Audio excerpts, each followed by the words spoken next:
खातिर नहीं करते थे सेविंग करना, चप्पल पहनना, कोई अच्छा कपड़ा पहनने प्रति ये सब रुचि नहीं था।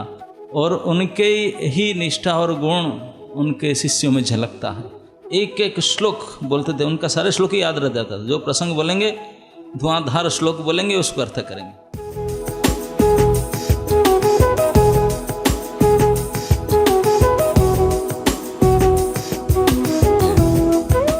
जब भागवत पढ़ते हैं तो सब कुछ भूल जाते हैं, और इसके बाद जब तक सूर्यास्त न हो गया और तब तक भागवतम पढ़ रहे हैं। अपने क्लास में हमेशा प्रथम स्थान पाते थे। ताली के साथ ही डिबेट का भी निर्णय हो गया, तो प्रथम पुरस्कार उनको दिया गया। और गर्मी के दिन में कभी कभी वो 11 बजे लौटते थे। बहुत सीधे साधे स्वभाव के, भोलापन, एकदम सीधे बचपन से ही ऐसे। श्रील प्रभुपाद ही तुम्हारे गुरु के लायक हैं। ऐसे डकैतों को, ऐसे 10 ग्रुप के सरदारों को भी उन्होंने दीक्षा दी, नाम जप करवाया।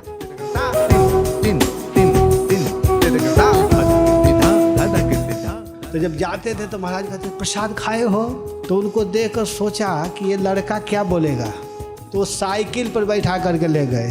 तो उस शब्द को सुनते ही जो कुलपति अपना मुख नीचे किया था, वो तुरंत ऊपर कर दिया। A heart-to-heart connection. I was amazed how he remembered the year we met, the place we met. So it is not just, Vyas Puja just doesn't mean that we are just simply worshipping one person. No, this is a wrong understanding. We have this doubt whether our pure devotee is present on the planet or no. He arranges a sadhu to come in our life.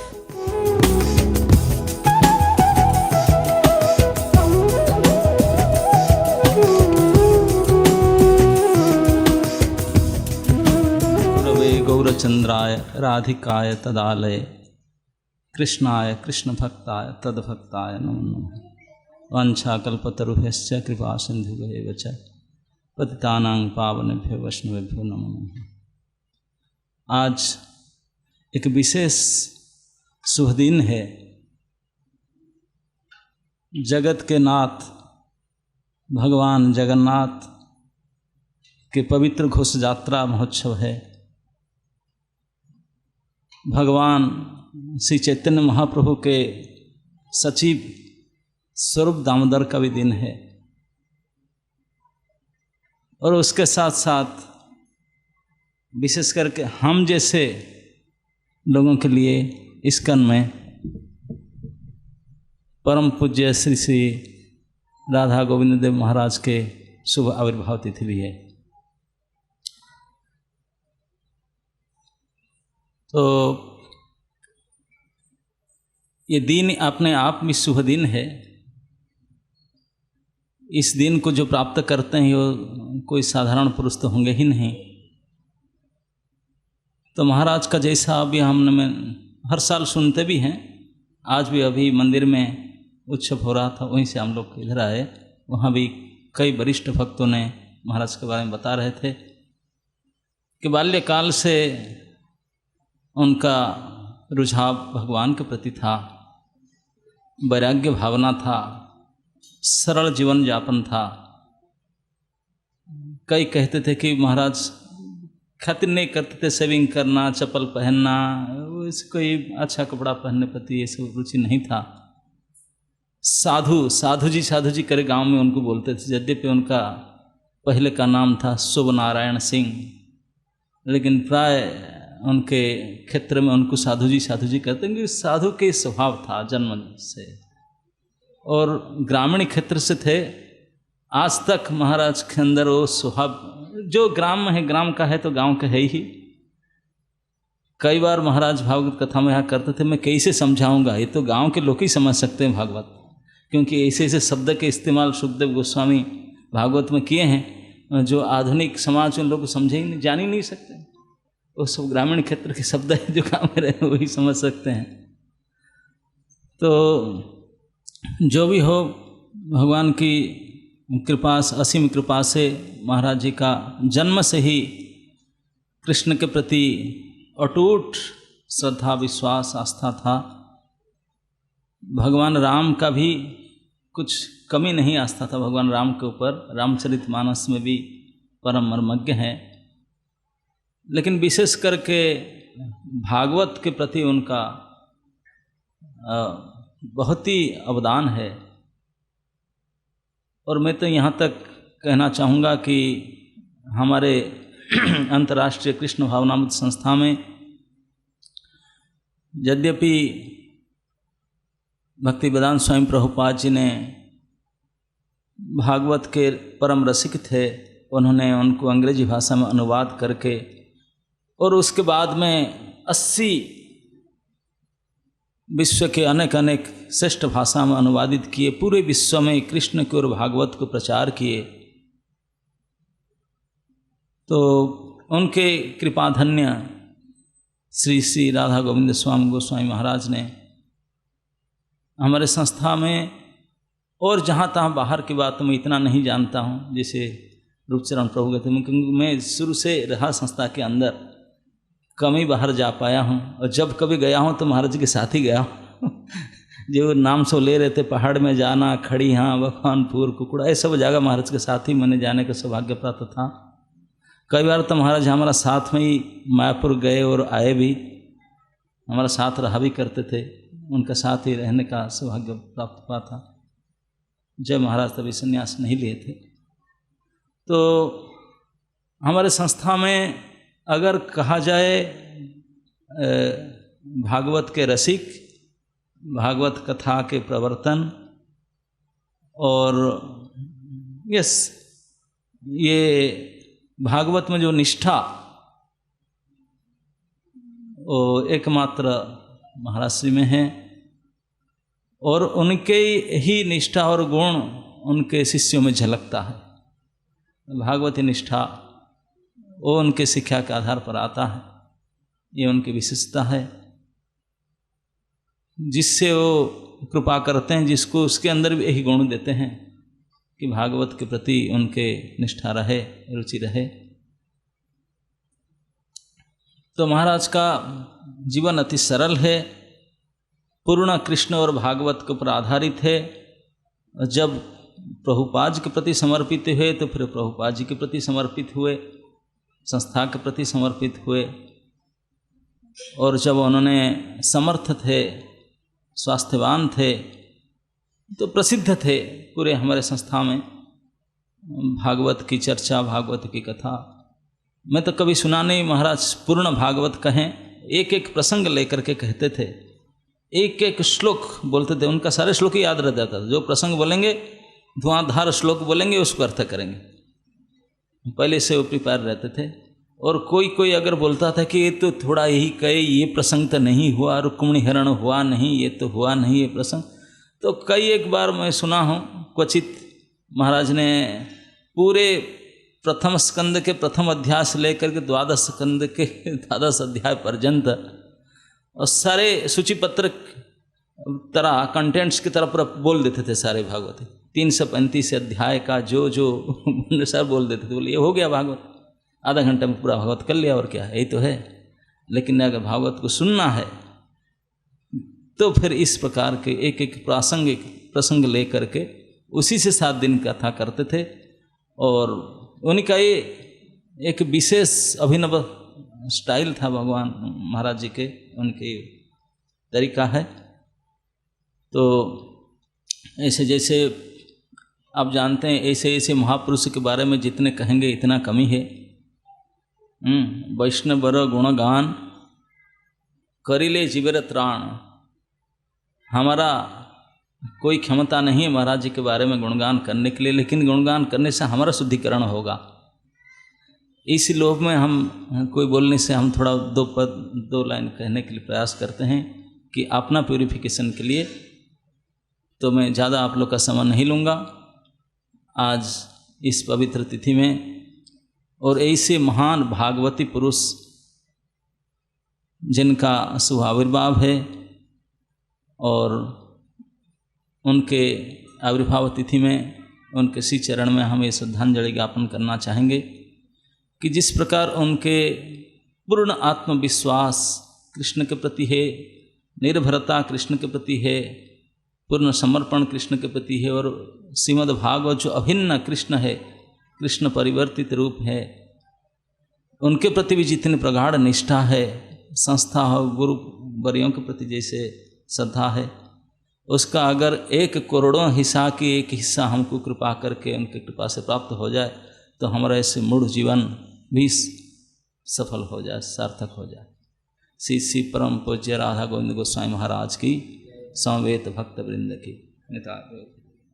वाञ्छाकल्पतरुभ्यश्च कृपा सिन्धुभ्य एव च पतितानां पावनेभ्यो वैष्णवेभ्यो नमो नमः।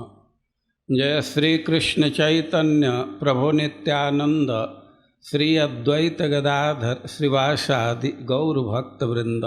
हरे कृष्णा कृष्णा कृष्णा हरे हरे, हरे राम राम राम हरे हरे।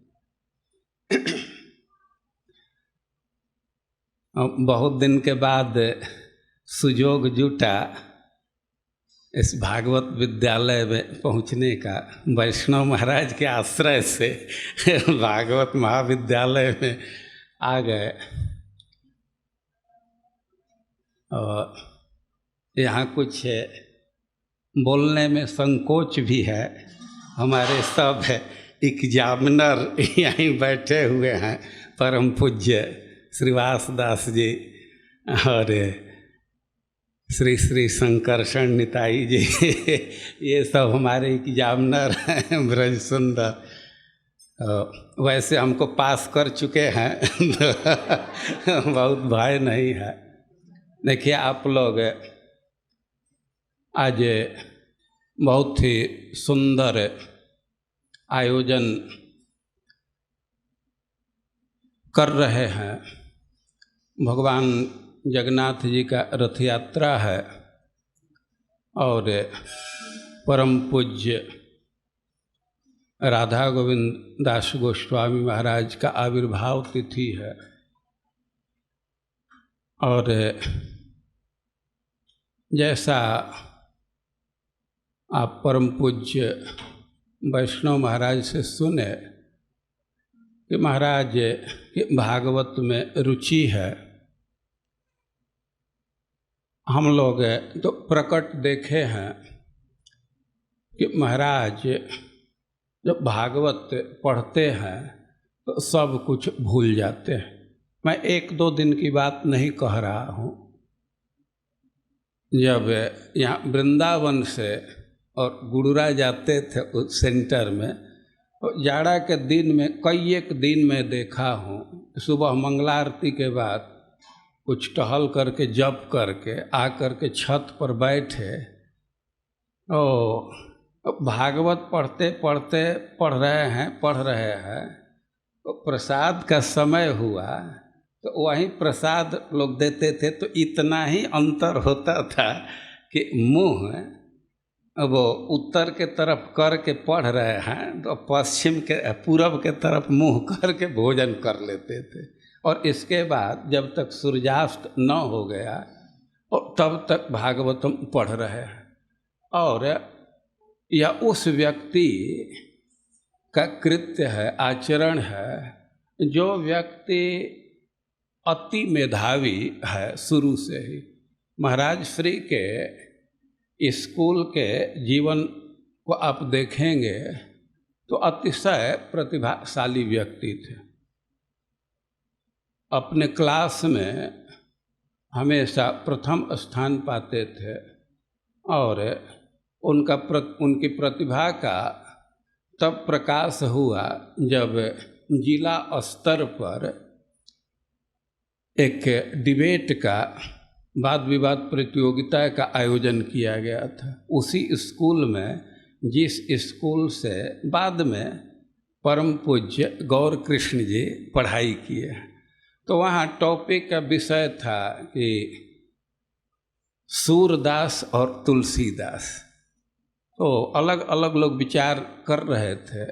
महाराज सूरदास के पक्ष में बोले और अपने प्रवचन का उपसंहार करते हुए एक दोहा बोले, सूर सूर तुलसी ससी। उसका आशय यह है कि सूरदास तो सूर्य के समान है और तुलसीदास चंद्रमा के समान है, और इस समय के जो कवि हैं तो दूसरे नक्षत्र के समान हैं, जहाँ तहाँ प्रकाश कर रहे हैं। तो जब यह निर्णय दिए तो ताली के साथ ही डिबेट का भी निर्णय हो गया, तो प्रथम पुरस्कार उनको दिया गया। तो हम यह कह रहे हैं कि जो व्यक्ति बहुत प्रतिभाशाली है, स्मृति शक्ति बहुत तीव्र है, उसके बावजूद भी जीवन का अधिकांश समय श्रीमद् भागवतम के अध्ययन में लगाया, तब वह जाकर के श्रीमद् भागवतम को आत्मसात किया।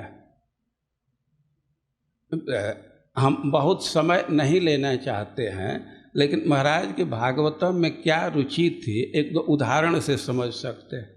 ये बात आप लोग सुनते हैं, महाराज एक नदी के तट पर जा कर के भागवतम पढ़ते थे, और गर्मी के दिन में कभी कभी वो 11 बजे लौटते थे। घर के लोग, उनकी माँ और परेशानी अनुभव करती थी, गर्मी का दिन है, बिना कुछ खाए पिए और 11 बजे लौटना, तो कोई कोई प्रश्न कर देता था, आप इतना देर क्यों करते हैं, पढ़ना ही है तो थोड़ा खा करके फिर पढ़िए। तो महाराज बतलाए कि हम नियम रखे हैं कि एक स्कंध पाठ करेंगे और एक अध्याय याद करेंगे, एक अध्याय कंठस्थ करने के बाद वापस आएंगे। तो ऐसे लगन से पढ़ें। अनेक घटनाएं हैं, तो हम अब समय नहीं लेना चाहते हैं। आप लोगों को समय है कि नहीं हम नहीं जानते, हम लोगों को समय नहीं है। तो ये भागवत महाविद्यालय है, तो स्वाभाविक ही महाराज से प्रेरणा लेने की आवश्यकता है कि भागवत किस लगन से पढ़ा जाता है। और भागवत का जो स्टैंडर्ड है, शायद हमसे आप लोग अधिक जानते हैं कि कैतव का स्थान नहीं है। तो ये सब स्टैंडर्ड फॉलो करना चाहिए और महाराज से प्रेरणा लेकर श्रीमद् भागवतम का अध्ययन करना चाहिए। यही हमारी शुभकामना है, और आप विद्वानों से प्रार्थना है कि हमको भी आशीर्वाद दीजिए, हमारा भी मन भागवत के तरफ आकृष्ट हो। हरे कृष्ण। एक तो जगन्नाथ सुभद्रा बलदेव जी के रथ यात्रा महामहोत्सव, क्योंकि भगवान के संबंध में कोई न होते हैं, वे अलौकिक, अतर्क, अचिंत, अश्वमूर्ध, अमर्त्य होते हैं।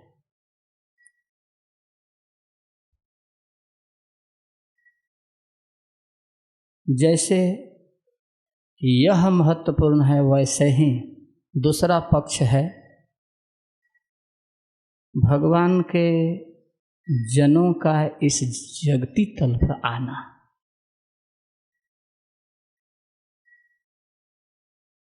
जब कोई महापुरुष जिस शुभ तिथि में, दिवस पर, समय पर इस जगती तल पर आते हैं, तो वह तिथि भी, वह मुहूर्त भी, वह दिवस भी, वह काल भी, वह समय भी अत्यंत महत्वपूर्ण होता है। इस सारी स्थितियां दिव्य हो जाती हैं। इसलिए इन दोनों कारणों से आज का जो सुअवसर है हम सबके लिए अत्यंत अत्यंत महत्वपूर्ण है। शास्त्रों में कहा गया है कि हरि अनंत, हरि कथा अनंता। भगवान श्री हरि की नाम, गुण, लीला, वैशिष्ट, माधुर्य आदि अनंत हैं। न अंत इति अनंत, न अंत जस्य ना माने गुणाने लीलावा, उसको अनंत कहते हैं। तो जैसे भगवान अनंत हैं, उसी तरह भगवान के जनों का भी गुणावलियाँ अनंत होती हैं। कहेंगे कि ऐसे कैसे?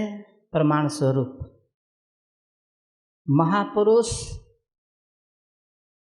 और महापुरुष के जो जन होते हैं वो एक होते हैं। तस्मिन् तज्जने भेदा भावात्। भगवान को महापुरुष कहते हैं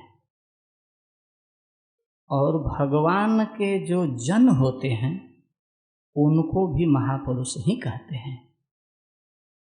वंदे महापुरुष ते चरणा रविंदम।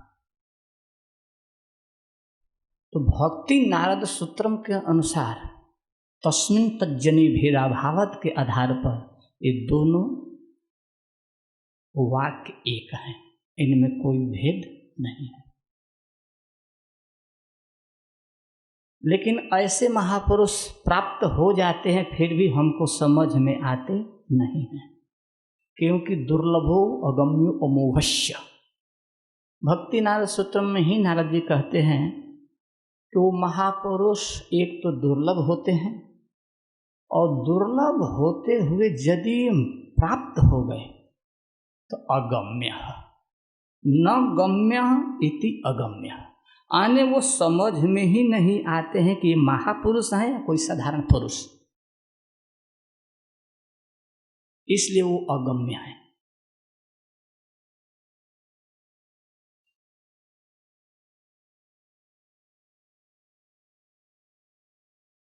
तीसरी चीज उन्होंने कहा कि ठीक है, दुर्लभत्व भी है, अगम्यत्व भी है, इतने होने के बावजूद भी जेन के न प्रकारेण अगर उसका दर्शन हो गया, उन महापुरुषों का संस्पर्शन हो गया, दर्शन हो गया, वार्तालाप हो गया, कुछ उठा बैठी हो गई, तो वह अमोघस्य, वह अमोघ हो जाता है, वह कभी समाप्त नहीं होता है, उसका फल अचूक होता है।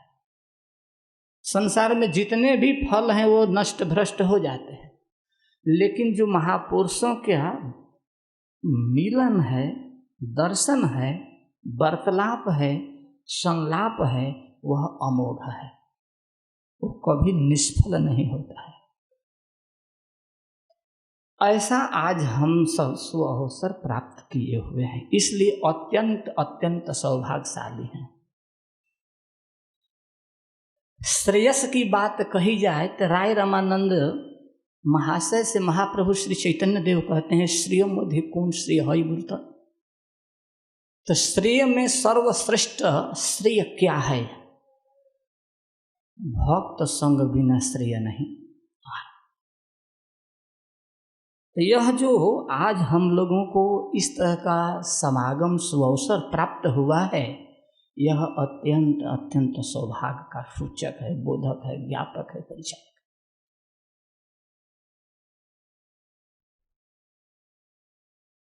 अब रही कि महापुरुष के गुणावली कुछ कहना चाहिए, कहना चाहिए, तो तात्विक न कहकर गुणात्मक कहते हैं। ऐसे सुअवसर पर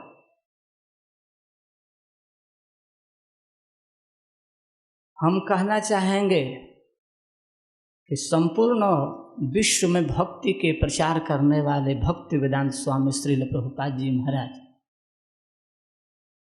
जो हमारे श्री गुरुदेव के गुरुदेव हैं, हमारे दादा गुरु हैं, बंगला के हिसाब से नहीं बोल रहा हूँ, हम बिहार के हिसाब से बोल रहे हैं। हमारे गुरु महाराज के जो गुरु महाराज हैं वो हमारे दादा गुरु हैं।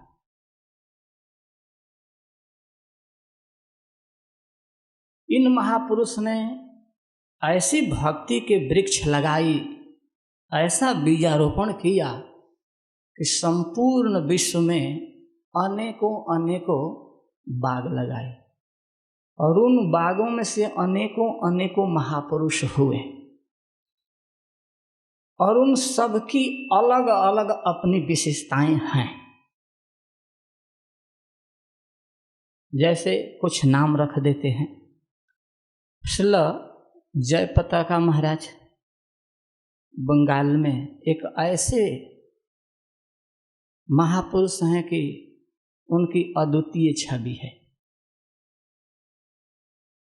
उधर दक्षिण में देख लेते हैं श्रीपाद राधानाथ स्वामी महाराज को, उनकी अपने आप में अद्वितीय छवि है।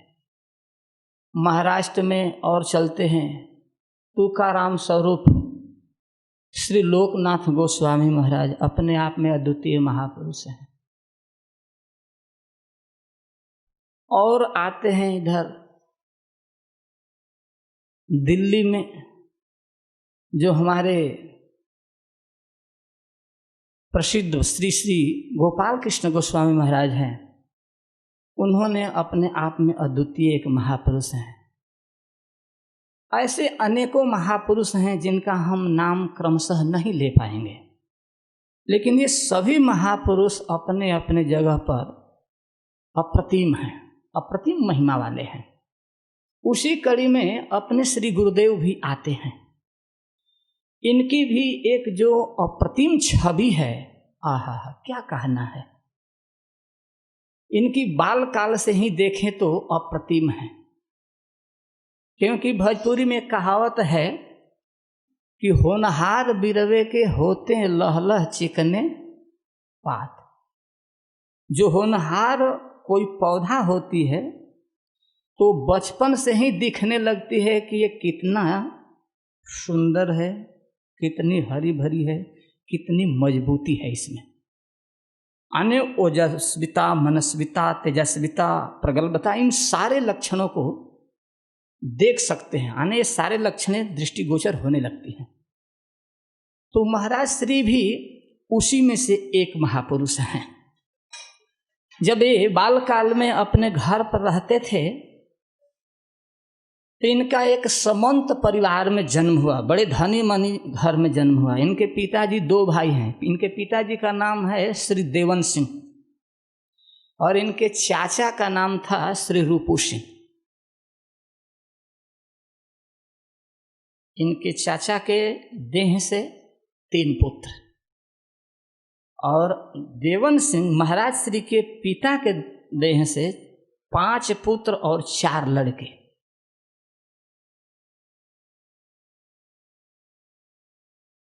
जिसमें सबसे बड़े वृंदावन चंद्रदास महाराज के पिताश्री हैं, उनका नाम यज्ञ पुरुष दास। उनसे छोटे लक्ष्मण दास, उनसे छोटे ब्रजेश तनय दास और उसके बाद महाराज श्री का नंबर है। इनके बाद श्री राधा रमण गोस्वामी महाराज का नंबर है। सबसे छोटे अपने भाई में श्री राधा रमण गोस्वामी महाराज हैं। महाराज श्री से बड़ी 3 बहनें हैं और राधा रमण महाराज से एक छोटी बहन थी और महाराज जी से 2 छोटे, एक राधा रमण महाराज और एक उनकी बहन, जिसमें आज के डेट में हमारी जानकारी के अनुसार वृंदावन चंद्रदास जी महाराज के पिताश्री नहीं है, सबसे बड़े थे। और जो सबसे छोटी बहन थी वो भी नहीं है, किंतु बाकी अभी सभी लोग हैं। महाराज श्री को आप देख रहे हैं, राधा रमण महाराज कृष्ण को देख रहे हैं और ब्रजेश तनयदास जी को यहीं देख रहे हैं सिद्ध केशव कुंज में। जब महाराज जी छोटे थे तभी से ये साधु के नाम से प्रसिद्ध थे। घर पर थे तभी से प्रसिद्ध थे। और उस समय साधु क्यों प्रसिद्ध हुए तो ये 2री कक्षा में पढ़ रहे थे। तो 2री कक्षा में जब पढ़ रहे थे तो इनको एक स्वप्न हुआ। स्वप्न में साक्षात माता सरस्वती आई और कहे कि तुम बाल मत कटाओ, तुम बाल बढ़ा के रखना। तो इन्होंने काफी समय तक, लगभग 2 साल के आसपास तक बाल नहीं कटाए। इन्होंने पूछा था कि कब तक न कटाऊं, लेकिन 2 साल पूरे जब हो जाए तब बाल कटा लेना। तो 2 साल तक बाल नहीं कटाए थे इन्होंने। और उस समय दूसरी कक्षा में महाराज जी पढ़ रहे थे और महाराज जी के आयु लगभग थी 9 साल के, क्योंकि हम ये जो बोल रहे हैं डायरेक्ट महाराज जी से सुनी हुई बात बोल रहे हैं। गुरुराम मंदिर में हम और भैया एक और कोई थे, तो भैया ने ही जिज्ञासा की गौरकृष्णदास गोस्वामी महाराज कि आप अपने जीवनी के बारे में कुछ बतलाएं, तो स्वयं महाराज श्री ने बतलाया। तो हमारा भी सौभाग्य था वहीं भैया के साथ थे, तो सुने तो ये बात बतलाई थी उन्होंने। तो उस समय महाराज जी दूसरी कक्षा में पढ़ रहे थे और 9 साल के आसपास हो गए थे, बल्कि कुछ पार ही कर गए हुए, पीछे नहीं थे। उस समय जब बाल बढ़ा तो सब लोग उनको साधु साधु कहने लगे और साधु घर पर ही प्रसिद्ध हो गए। ए साधु जी, ए साधु जी, ए साधु जी, ए साधु, और इनका हाव भाव स्वभाव सब साधु का। वृंदावन चंद्रदास जी की माँ जो महाराज जी की भाभी लगती थी, अब वो नहीं है, वो वर्णन कभी कभी करती थी कि ये बहुत सीधे साधे स्वभाव के, भोलापन, एकदम सीधे, बचपन से ही ऐसे दिखाई पड़ते और सभी लोग साधु कहते थे, घर वाले सभी साधु। जब 2 साल के बाद बाल कटाए, फिर धीरे धीरे पढ़ाई लिखाई करते करते भाई जी से इनका संपर्क हुआ पत्र के माध्यम से। जब सरैया हाई स्कूल में पढ़ रहे थे तो उस समय 7वीं कक्षा में महाराज जी पढ़ रहे थे। 7वीं कक्षा में जब पढ़ रहे थे तो एक पत्रिका इनको देने, स्कूल में देने के लिए व्यक्ति आया और संजोग से प्रिंसिपल को न देकर इन्हीं को दे दिया और कहा कि प्रिंसिपल को दे देना। वो देकर चला गया। तो जैसे ही जब गया तो ये पत्रिका उलाटे और देखे तो शुरू में ही, प्रारंभ में ही लिखा हुआ था कि इस पत्रिका को जो पढ़ेगा कृष्ण को भगवान मान लेगा। तो उस पत्रिका को महाराज जी जब हाथ में लिए तो कहे कि ये व्यक्ति बड़ा घमंडी है, ये पत्रिका पढ़ते ही कृष्ण को भगवान मान लेगा, ये कैसे हो सकता है? जरा इस पत्रिका को पढ़ कर देखो।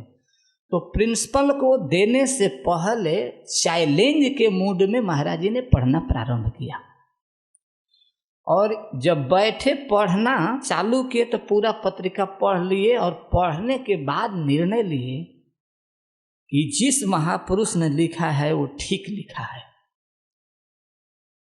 उनकी धारणा बदल गई और वो मन में विचार करने लगे कि इस महापुरुष से मिलना चाहिए, ये दर्शन करने लायक पुरुष है। कृष्ण को भगवान कहा और वास्तव में इसने जैसा कहा है वैसा समझा है, अब मिलूंगा। तब उन्होंने एक पोस्ट कार्ड पर उसका उत्तर लिखे, पत्र लिखे और पत्र जब पहुंचा तो उधर से उत्तर आया और ऐसे कई बार चलता रहा। जब महाराज जी 8वीं कक्षा में पार कर गए, 9वीं में गए, तभी उनका चलता रहा। बोर्ड का जब समय आया तो परीक्षा नहीं दिए थे, वो भाग कर चले गए थे। किंतु एक बात और, उससे पहले एक घटना घटी कि ये 4 लोग चले गए थे गोरखपुर भाई जी हनुमान प्रसाद पोदार के पास। तो 4 लोग गए थे, तो उसमें एक महाराज जी थे, एक महाराज जी के भतीजा श्याम सुंदर दास जी जो बरसाने में रहते हैं, और एक मोहनदास, एक रसेनुआ के जयराम जी। ये 4 जन एक साथ ही रहते थे, चारों एक उम्र वाले ही लगभग थे। उस गए जब तो वहाँ पहुँच गए और बहुत भूख लगी थी, तो जैसे तैसे करके कुछ आटा चून को व्यवस्था करके लिए और बनाए भोजन। और महाराज श्री कह रहे थे कि उस रोटी को, एक रोटी को बना लेते थे, फिर 4 टुकड़े करते थे और चारों आदमी जब पा लेते थे तो फिर दूसरी रोटी बनती थी और दूसरी रोटी बन गई, फिर उसको 4 टुकड़े किए और फिर खा लिए, तब तीसरी रोटी बनी। ऐसे करके चौथी पंचमी करके पूरा पेट भर जब खा लिए तब संतुष्टि हुई, क्योंकि बहुत भूख लगी थी। तो भोजन क्या था? रोटी और नमक, क्योंकि साथ में और कुछ नहीं था। खाने के पश्चात भाई जी से मिलने के लिए गए, तो वहाँ एक बंका जी थे जो भाई जी के जन थे। उन्होंने पूछा और पूछकर फिर मिलाया। भाई जी से जब मिले, वो मिलने के पश्चात इन लोगों का सारा दुख दर्द समाप्त हो गया। भाई जी ने 1 दिन 2 दिन 3 दिन रहने के लिए कहा, खिलाया पिलाया, सब समाचार किया, बड़ा स्नेह दिया। और उनके स्नेह सौहार्द से महाराज जी प्रथम मिलन में ही उनको अपना गुरु बना लिए कि हमारे गुरु के लायक यही है। इसके बाद में उन्होंने चलते समय पूछा कि पैसा वैसा है, क्योंकि तुम लोग विद्यार्थी हो और बिहार से आए हो, पैसा है? तो कहे कि पैसा तो नहीं है। कुछ महाराज जी के पास पैसे थे, तो कहे कुछ हैं। तो भाई जी ने बंका जी से कहा कि इन लोग बच्चों को भाड़ा दो जाने आने के लिए, जितना इनका आने में लगा है वो भी दो और जितना जाने में लगेगा वो भी दो। तो सब दिलवाए। इसके बाद में आ गए। कुछ दिन के बाद फिर पढ़ते रहे, लेकिन जब बोर्ड के परीक्षा देने का समय आया तो 3-4 महीना पहले ही,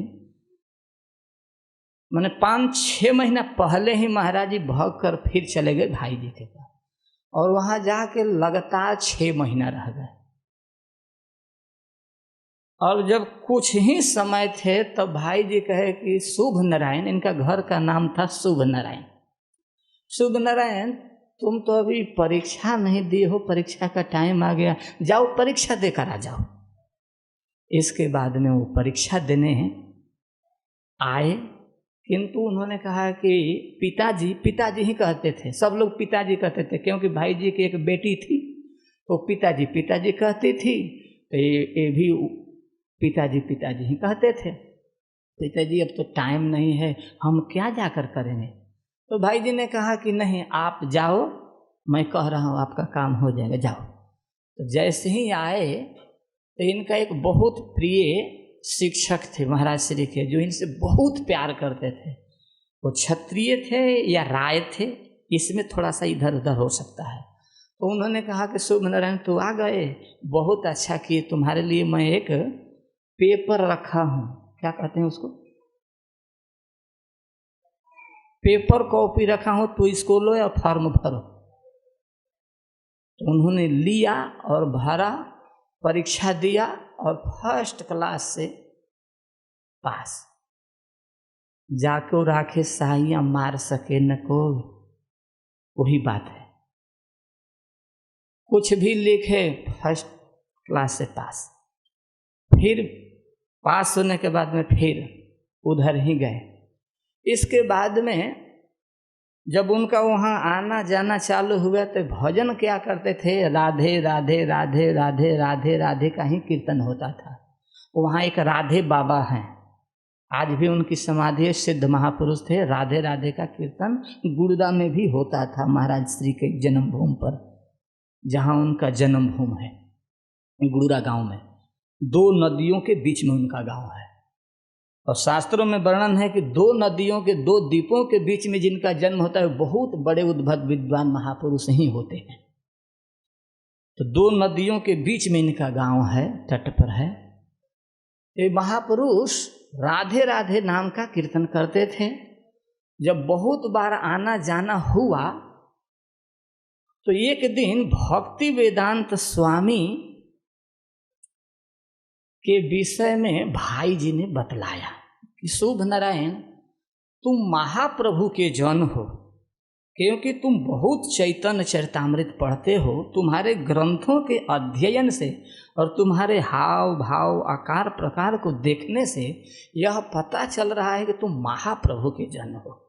इसलिए मेरी आज्ञा है कि तुम भक्ति वेदांत स्वामी को गुरु बनाओ, हमारे आशीर्वाद में कोई कमी नहीं रहेगी, तुम गुरु उन्हीं को बनाओ। उन्होंने 1 बार 2 बार कई एक बार ऐसे कहा, लेकिन इन्होंने ध्यान नहीं दिया। एक बार पुनः कहा और कहा कि देखो भक्ति वेदांत स्वामी श्रील प्रभुपाद ही तुम्हारे गुरु के लायक हैं। अच्छा, तो इतना कहे इसके बाद गांव आ गए थे और पेपर में सुने थे, पेपर पढ़ते थे महाराज जी, तो पेपर में लिखला था कि भक्ति वेदांत स्वामी, संपूर्ण विश्व में भक्ति के प्रचार करने वाले भक्ति वेदांत स्वामी काशी में 35 भक्तों के साथ, 35 विदेशी भक्तों के साथ आ रहे हैं। तो हमको ये बातें याद आ गई, तो मैं भी ट्रेन पकड़कर पहुंच गया पंडाल में। जिस समय प्रवचन हो रहा था स्वामी जी का, भक्ति वेदांत स्वामी जी का, तो मैं दूर से दर्शन किया, लेकिन संपर्क नहीं हो पाया नज़दीक से। प्रवचन सुना और दूर से प्रवचन सुनकर प्रसाद लेकर मने मने प्रणाम कीन्हा और चलते बने। जब चल दिए तो पुनः भाई जी के पास पहुँचे, और जब पहुँचे तो उसी समय प्रभुपाद जी भी पहुँच गए थे गीता प्रेस गोरखपुर। तब तो भाई जी कहे कि शुभ नारायण, वास्तव में तुम्हारा शुभ समय आ गया है। तो ये कहे कि महाराज श्री ने कहे क्या पिताजी? तो हम जिन महापुरुष की प्रतीक्षा कर रहे थे वो दोनों एक साथ हो गए हैं। तुम भी उपस्थित हो और भक्ति वेदांत स्वामी श्रील प्रभुपाद भी आए हैं, इसलिए तुमको कल उनसे मिलना है और तुमको उनसे दीक्षा लेनी है। अच्छा ऐसा है? तो हाँ ठीक है, तुम जाकर अकेले भी मिल सकते हो, हमारा नाम लेकर तुम मिलो उनसे, वो बहुत अच्छे महापुरुष हैं, मैं नज़दीक से जानता हूँ। तो खग जाने खगई की भाषा, सीधे ही सीध की भाषा जानते हैं, जैसे पक्षी पक्षी की भाषा जानते हैं। सहवासना वो सहवासना स्वभाव बीजानियात के आधार पर उन्होंने कहा कि जाओ। तब प्रभुपाद जी से दूसरे दिन उन्होंने मिलने का प्लान बनाया, और मंगला आरती के बाद प्रभुपाद जी जप कर रहे थे, घूम रहे थे। तो उस समय श्रील गुरुदेव गए और जाकर स्वामी जी को प्रणाम किए। तो अभी तो हम लोगों के यहाँ प्रणाम करने के सिस्टम है पंचांग या षष्टांग, लेकिन और साधुओं में सिस्टम है महाराज दंडवत, दंडवत बाबा, दंडवत स्वामी जी, नमो नारायण या हरे कृष्ण, ये है साधुओं की परिभाषा। वो जमीन पर नहीं झुकते हैं। तो महाराज जी वहाँ गए और सामान्य तरह से उन्होंने स्वामी जी को हाथ जोड़ा, बड़े नम्रता से प्रणाम किया, और स्वामी जी के सामने खड़े हो गए। तो उन्होंने पूछा क्या बात है, किससे मिलना है? तो स्वामी जी ने कहा, महाराज श्री ने कहा कि हमको भक्ति वेदांत स्वामी श्रील प्रभुपाद से मिलना है। तो कहा कि अच्छा ठीक है, आप इतने टाइम पर आना, वो यहीं मिलेंगे, ठीक है, यहीं पे आना, यहीं पर मिला देंगे। तो ठीक है। तो फिर आधे घंटा बाद, घड़ी के टाइम से आधे घंटा दिए थे, तो 3 मिनट पहले ही पहुंच गए। मिलने की उतावला थी मन में। जब वहाँ पहुँचे तो उन्होंने देखा कि वही स्वामी जी जप कर रहे हैं। जप करते करते फिर मुझे देखे, कहे कि आओ। जब आसन पर बैठ गए तो कहे कि लोग मुझे ही लोग भक्ति वेदांत स्वामी नाम से जानते हैं। ऐसा जब कहे तो मेरे मन में बड़ा कौतूहल हुआ कि जिनसे मैं मिलना चाहता था ये वही महापुरुष हैं जिनके बारे में पिताजी बार बार कहा करते थे। तो उसी समय उनके बहुत सारे शिष्य आके प्रणाम करने लगे। तो उनके देखा देखी मैं भी प्रणाम किया, क्योंकि अपने आचार्य धर्म सिखाना न जाए तो वैष्णव लोग गुरुजन अपने आचरण से सिखा देते हैं। तो महाराज जी ने भी उनको साष्टांग प्रणाम किया, और इसके बाद में बैठे प्रभुपाद जी के कहने से। तो उन्होंने कहा कि तुम भक्ति वेदांत स्वामी से क्यों मिलना चाहते हो? तो उन्होंने सारा परिचय दिया कि मुझे भाई जी ने ऐसे ऐसे कहा। फिर इसके बाद में उन्होंने कहा ठीक है, तुम क्या जानते हो, कुछ पढ़े लिखे हो, जानते हो? तो कहा हाँ, हमने थोड़ा बहुत शास्त्र पढ़ा सुना है इनके शरण में रहकर। तो प्रभुपाद जी ने पूछा कि किनको जानते हो? मैं जानता हूँ भगवान कृष्ण के बारे में जानता हूँ, चैतन्य महाप्रभु के बारे में जानता हूँ। तो एक प्रश्न किया प्रभुपाद जी ने कि चैतन्य महाप्रभु कौन है जानते हो? तो श्री गुरुदेव ने कहा कि हाँ मैं जानता हूँ। कौन थे वे? तो कहे कि भगवान हैं वे। नहीं भगवान नहीं, वो तो सन्यासी हैं, साधु हैं। तो इन्होंने कहा कि नहीं वो भगवान हैं, वो भगवान हैं। तो कैसे मान लें कि वो भगवान हैं? तो इन्होंने कहा कि स्वामी जी आप मुझे बहकाइए नहीं, वो भगवान हैं। और जो आप ये कह रहे हैं कि साधु हैं, सन्यासी हैं, ये बात ठीक है, लेकिन वो भगवान हैं। क्योंकि वो भक्त का सन्यासी का एक अभिनय कर रहे थे, क्योंकि महाराज जी की प्रस्तुति बहुत तगड़ी थी और महाराज जी बाल काल से रामलीला करते थे। इनको प्रस्तुति की शैली तो दाएं भाग में थे। और जिनको दूसरी कक्षा में माँ सरस्वती आशीर्वाद दी हो, वो कोई सामान्य पुरुष हो सकते हैं क्या? तो दाएं भाग में उनके था। समझाए कहे कि नहीं आप जो कह रहे हैं ठीक है, लेकिन वो साधु सन्यासी के साथ परम पुरुष भगवान श्री कृष्ण ही चैतन्य महाप्रभु के रूप में है, ऐसा चैतन्य चरितामृत नामक ग्रंथ में है। हम आपके कहने से खाली साधु नहीं मानेंगे। तो प्रभुपाद जी मुस्कुरा गए और उसी समय कुछ शिष्य आए थे, कहे कि देखो इसका अडिग विश्वास है कृष्ण चैतन्य महाप्रभु के प्रति, ये ठीक समझा है। बहुत खुश हुए। इसके बाद में बहुत चर्चा नहीं हुई। कुछ दिन के बाद चले गए और वे भाई जी से विदा लेकर बिहार गए। बिहार से फिर भाई जी के पास गए तो भाई जी का शरीर संपन्न। भाई जी के लीला यही समाप्त। अब महाराज अकेले पड़ गए।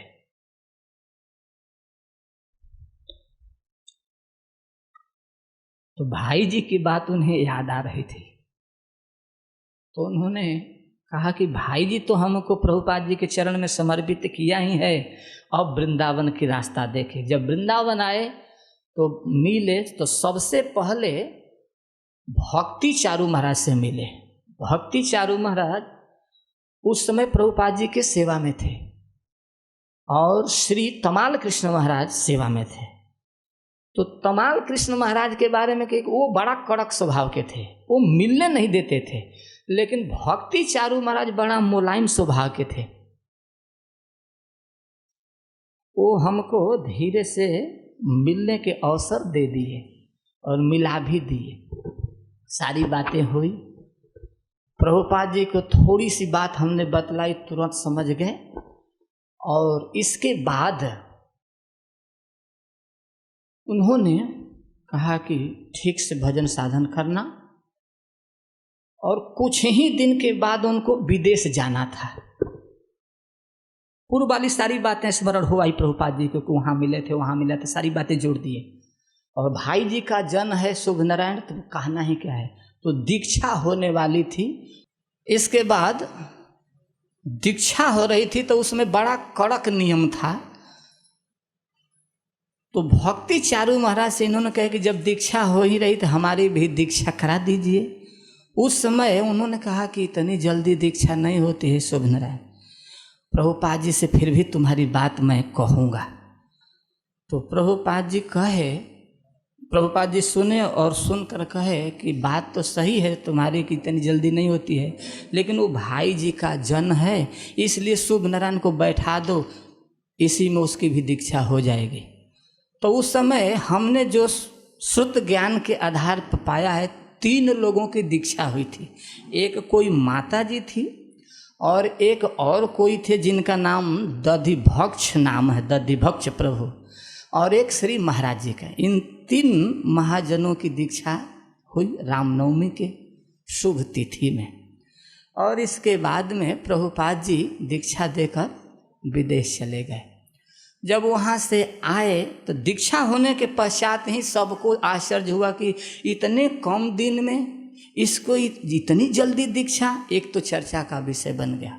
जब दूसरी बार प्रभुपाद जी उधर से लौटे तो महाराज श्री बड़े अलमस्त रहते थे, वृंदावन में भी घूमते थे, मनमोहन कुटी भी रहते थे और आते भी थे। तो जब प्रभुपाद जी आते थे तो कथा सुनने के लिए आते थे, फिर घूमते थे मस्ती में, भागवत पढ़ते थे जमुना जी के तट, तो कभी निधि वन में, तो कभी सेवा कुंज में, तो कभी रूप सनातन महापुरुषों के चरणों में। ऐसे इनका बीत रहा था। तो एक दिन प्रभुपाद जी कथा कह रहे थे, और कथा में जो ब्लैक बोर्ड पर श्लोक लिखने की आज परंपरा है, यह आज की नहीं, वह उसी समय की है, फौंडराचार्य के द्वारा ही स्थापित है। तो श्लोक बोला गया, उसका उच्चारण हुआ, अनुवाद हुआ, तात्पर्य हुआ, कथा हुई, संपन्न हो जाने के बाद में प्रभुपाद जी ने पूछी कि इसमें से कोई ऐसा है जो हमने प्रवचन किया है, जिस श्लोक पर विचार किया है, इसको पढ़कर सुना सकें और इसका अर्थ ऐसा कर सकें? तो किसी ने हाथ नहीं उठाया। तो श्री गुरुदेव पीछे बैठे हुए थे, एक पिलर के पीछे। तो उन्होंने धीरे से उठा और कहा कि मैं कर सकता हूँ। तो उन्होंने उठे और साहस देखे प्रभुपाद जी, तो नज़दीक बुलाए और नज़दीक बुलाकर उनसे पढ़वाए। तो जो पढ़े उस शैली को सुनते ही सबका मन मोह महाराज जी अपने तरफ खींच लिए। यह कोई बनावटी नहीं, यह विस्तृत बात है कि महाराज जी जब श्लोक पढ़ते हैं तो लगता है कि कितना अच्छा लग रहा है। अपने ताल तरंग रिदम के साथ जब उन्होंने पढ़े तो सबके चित्तवृत्ति को खींच लिए और उसका अन्वय के साथ किए। शब्दार्थ नहीं, अन्वय। अन्वय और शब्दार्थ में अंतर होता है। शब्द का अर्थ जब किया जाता है उसको शब्दार्थ कहते हैं, और अन्वय का मतलब कि सजाना। तो कहाँ कर्ता होना चाहिए, कहाँ क्रिया होनी चाहिए, कहाँ विशेषण होना चाहिए, इन सारे चीज़ों को देखते हुए उन्होंने विश्लेषण और जब अनुवाद किया तो सभी लोग चकित। और प्रभुपाद तो परमानंदित अपने नज़दीक बुलाए और ऐसे माला को निकाले और उनके गले में डालकर खूब पीठ को थपथपाए और कहे कि रूम में आना। तो सबके दृष्टि में गुरु महाराज बहुत कम दिन में चंद्रमा के समान चमकने लगे।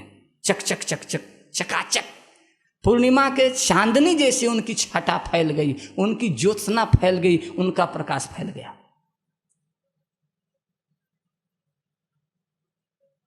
और जहाँ तक हमको होश है, प्रचार की बात हम कहते हैं, जहाँ तक हमको होश है, हमारे वरिष्ठ गुरु भाई श्री पूछपाद श्री वृंदावन चंद्र दास गोस्वामी महाराज यही हैं।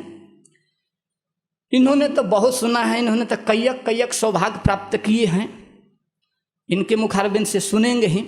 लेकिन जो हमने समझा है, देखा है आँख से, वही कह रहे हैं। दृष्ट और श्रुत दोनों बातों को हम कह रहे हैं। श्रुत तो हमने कह दिया, अब दृष्ट कह रहे हैं। दृष्ट क्या कि हमने जब से देखा है और महाराज जी को महाराज जी का सानिध्य प्राप्त किया है, तो महाराज जी के जन्मभूमि से हमारा जन्मभूमि, हमारी जन्मभूमि लगभग 4.5 किलोमीटर के दूरी पर होगी। 5 किलोमीटर कहूँ तभी चलेगा, नहीं तो 4.5 किलोमीटर दूरी पर है। तो वहाँ 4.5 किलोमीटर या 5 किलोमीटर के दूरी पर जब वो 3 बजे जग जाते थे, स्नान आदि करके शारीरिक धर्म से निवृत्त होकर जब माइक बजाते थे और कीर्तन करते थे, घड़ी घंटाल जब बजती थी, तो हम लोगों को गांव पर निठाह सुनाई पड़ती थी। निठाह माने साफ साफ स्पष्ट। ये निठाह शब्द भोजपुरी का शब्द है। साफ साफ सुनाई पड़ती थी कि क्या गाया जा रहा है, इतनी तगड़ी आवाज़ आती थी। यानी 2-6 किलोमीटर तक वो आवाज़ जाती थी, हमारे गांव से भी दूर जाती थी।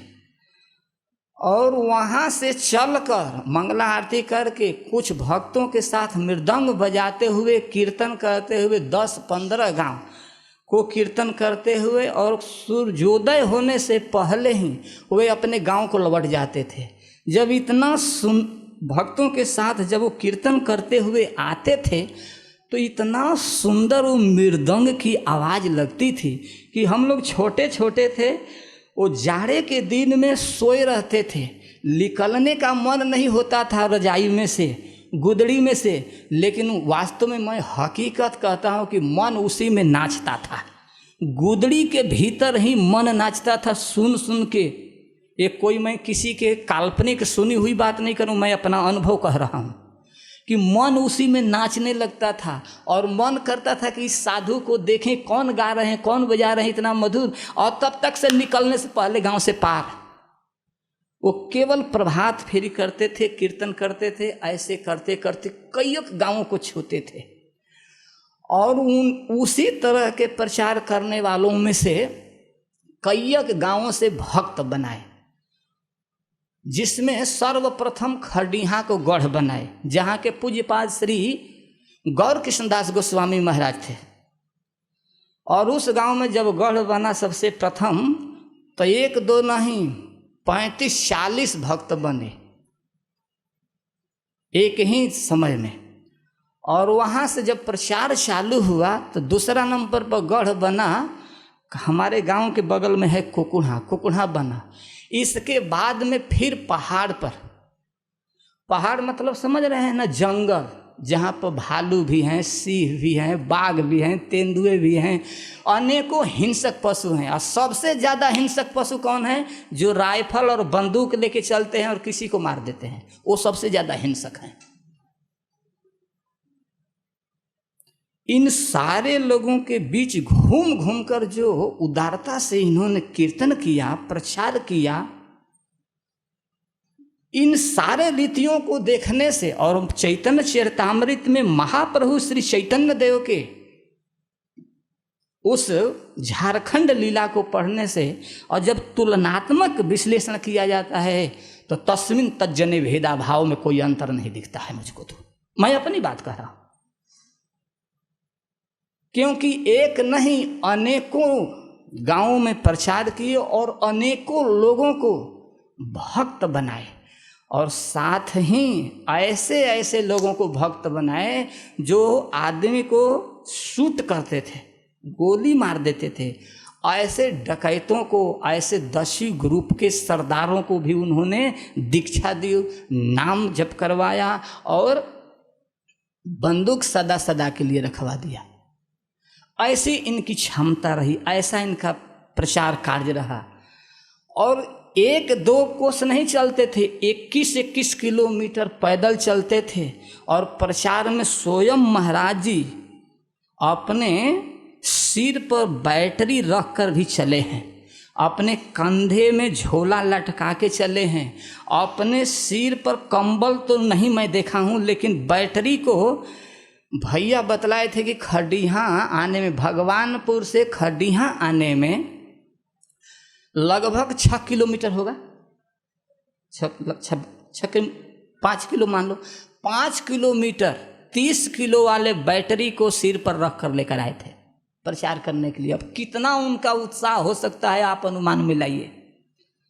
बेलाओं से भी उन्होंने कई बार सिर पर गठरी लेकर खरडीहा आते थे और वहाँ से फिर पहाड़ पर चढ़ते थे और प्रचार के लिए 30-35 भक्तों को साथ लेकर प्रचार करते थे। तो उनका इस तरह का प्रचार कार्य था और एकदम साधारण से साधारण लोगों में जाते थे, एकदम गांव के लोगों में जाते थे। अरे बत्ती लाइट की तो बात छोड़ दीजिए, जहाँ की घर में मिट्टी के तेल और डिबरी जलाने के लिए भी सुविधा नहीं, वहाँ तक जाके प्रचार किए हैं महापुरुष।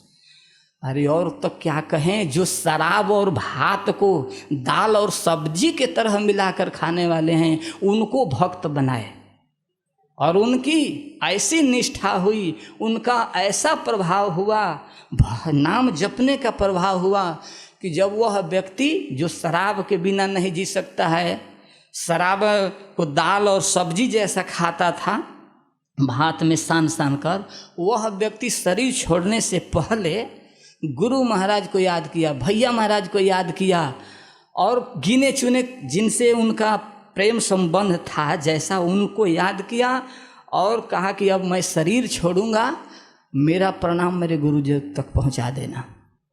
अपने बेटी से कहे कि यहाँ पोत दो, मैं जा रहा हूँ नदी में स्नान करके आऊँगा, यहाँ शरीर छोड़ूंगा। और शरीर छोड़ा, जैसा कहा वैसा शरीर छोड़ा।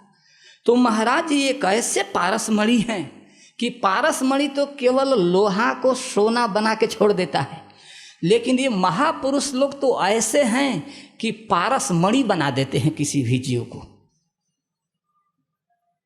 जिसमें से अनेकों महापुरुष के रूप में आज देख रहे हैं। उसमें से गौर कृष्ण महाराज हुए, उसमें से वृंदावन चंदास महाराज हुए, उसमें से अनंत कृष्ण महाराज हुए, और भी बहुत सारे महाराज, जैसे वो हलाइद महाराज हैं, श्री हलाइद महाराज हैं।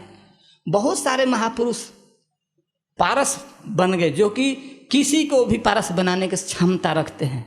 तो इन महापुरुषों की अद्भुत अलौकिक रहनी है।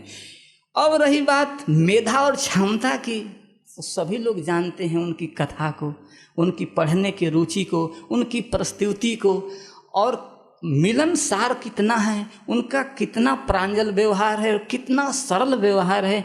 किसी के लिए भी उदारतापूर्वक देने में कभी वो मुट्ठी नहीं बाने, खोल दिए, जो गया उसी के लिए उड़ेल दिए, वो चाहे अपना शिष्य हो और चाहे किसी और का शिष्य हो। मैंने तो जीवन में यही अध्ययन किया। और उन्होंने यह कहा भी है कि ये हम सीखे कहाँ से, तो भाई जी हनुमान प्रसाद पोदार से। क्योंकि भाई जी हनुमान प्रसाद पोदार किसी के लिए मुट्ठी खोल कर रखते थे, बांध कर नहीं रखते थे। बल्कि उन्होंने ये भी कहा था कि एक गृहस्थ आता था और 3 लड़कियों को विवाह करना था, और उस समय तीनों लड़कियों को विवाह करने के लिए 3 टाइम में अलग अलग पैसा दिया श्री भाई जी ने। एक को एक बार 70,000 दिया, एक को 1,20,000 और एक को 1,40,000 दिया। महाराज जी विश्लेषण करते हुए जब बोल रहे थे तो कहे कि आज के डेट में 1,20,000 का 40 लाख से ज़्यादा कहेंगे। जिस समय वो 1 लाख दिए थे 40 गुना ज़्यादा कहेंगे। तो मिलाइए को कितना उदार थे। तो उनके चरित्रों से हमको सीखने को मिला कि हमें भी उतना ही उदार बनना चाहिए। तो उन्होंने पैसा भी किसी को दिया तो बड़े उदारता से, ज्ञान भी दिया तो बड़े उदारता से, और प्रस्तुति भगवान को जब करने लगते हैं तो लगता है कि ये केवल कथा नहीं कहते हैं, कुंज में बैठकर दर्शन करा रहे हैं। जैसे हम टीवी के सामने बैठ जाते हैं, सीरियल देखते हैं, वैसे दर्शन कराते हैं। ये बहुत महाजनों का अनुभव है। हमारे बाबा महाराज श्री मानगढ़ वाले बाबा कहते हैं, जब हम उनसे लघु सिद्धांत कौमुदी पढ़ रहे थे तो हमसे पूछे कि तुम इस कान में किनसे दीक्षा लिए हो। तो मैं कहा कि हमारे श्री गुरुदेव बिहार के हैं। तो बिहार के श्री राधा गोविंद जी के शिष्य हो क्या? एक जिस तरह तब मैं बोल रहा हूँ उसी तरह। मैं कहा हाँ। अरे तुम तो बड़े भाग्यवान हो रूपचरण, तुम्हारे गुरु महाराज तो छिपे हुए एक बहुत बड़े महापुरुष हैं, उनको तो कोई समझ पाएगा। ये बाबा महाराज की बात है। वो तो ऐसे महापुरुष हैं कि लालटेन लेकर खोजा जाए, उनका शब्द है बाबा महाराज की, लालटेन लेकर खोजा जाए कि महापुरुष कहाँ है तो तुम्हारे गुरु जी जैसा कोई बिरले मिलेगा। ये बाबा महाराज का शब्द सुना रहा हूँ। ये नहीं कि हमारे गुरु जी हैं इसलिए मैं कह रहा हूँ, क्योंकि अगर हमारे गुरु जी होने से ही अगर मैं केवल प्रशंसा करता तो एक बार हमारे भैया और श्याम सुंदर जी दोनों महापुरुष एक साथ थे, और बाबा के कथा सुनकर श्री जी के दर्शन जा रहे थे। तो बाबा के कथा में और गुरु महाराज के कथा में लोग मेल कर रहे थे कि क्या क्या अंतर है। तो जब कर रहे थे तो मैं बीच में अड़ गया, क्योंकि हमारा अड़ने वाला स्वभाव था। अड़ गए, भाई आप लोग केवल गुरु गुरु करते हैं, आप ही लोग के गुरु महाराज इतना कथा कहते हैं बढ़िया, बाबा महाराज नहीं कहते हैं। तो भैया हमारे बात को सुनकर मारूंगा एक तमेचा ना, तुरंत बुद्धि ठीक हो जाएगी। तो श्याम सुंदर जी कहे रुक जाइए, मारिए मत, अभी बच्चा है, जब कुछ दिन पढ़ लेगा तो वही बात कहेगा जो आज आप कह रहे हैं।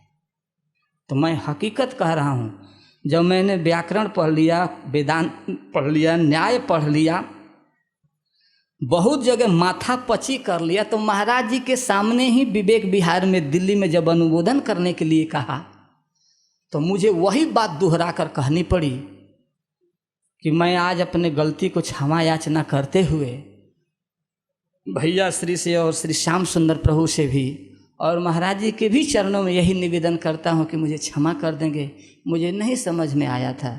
इसलिए हमने उस समय बाबा और इनके बीच जो टैली करके लोग बोल रहे थे उस बात को हमने काटा था। लेकिन आज मैं दावे के साथ कह रहा हूँ कि जो उस समय ये लोग बोल रहे थे पूर्णतः सत्य बोल रहे थे। ऐसा नहीं कि ये केवल गुरु होने के नाते बोल रहे थे, तो वही बात मैं भी कह रहा हूँ कि अगर मैं जितना देखा हूँ, मैं धारा प्रवाह संस्कृत बोलने वालों के साथ रहने वाला हूँ, मैं भी धारा प्रवाह संस्कृत में बोल सकता हूँ। न्यायिकों के साथ, वैदांतिकों के साथ, मीमांसकों के साथ, वैयाकरणियों के साथ मैं रह कर देख लिया हूँ। लेकिन जिस विषय वस्तु का महाराज प्रतिपादन करते हैं, विश्लेषण करते हैं, विवेचन करते हैं, मैंने अब तक ऐसा किसी को नहीं देखा। और यह निर्विवाद सत्य मैं कहता हूँ, किसी को बुरा लग जाए, लग जाने दे, मुझे कोई चिंता नहीं है। लेकिन मेरा जैसा अनुभव है, 15-20 साल के बाद यह मैं बोलना चालू किया हूँ। तो महापुरुष अद्भुत होते हैं, अलौकिक होते हैं, दुर्लभ होते हैं, अगम्य होते हैं, लेकिन अमोघ होते हैं।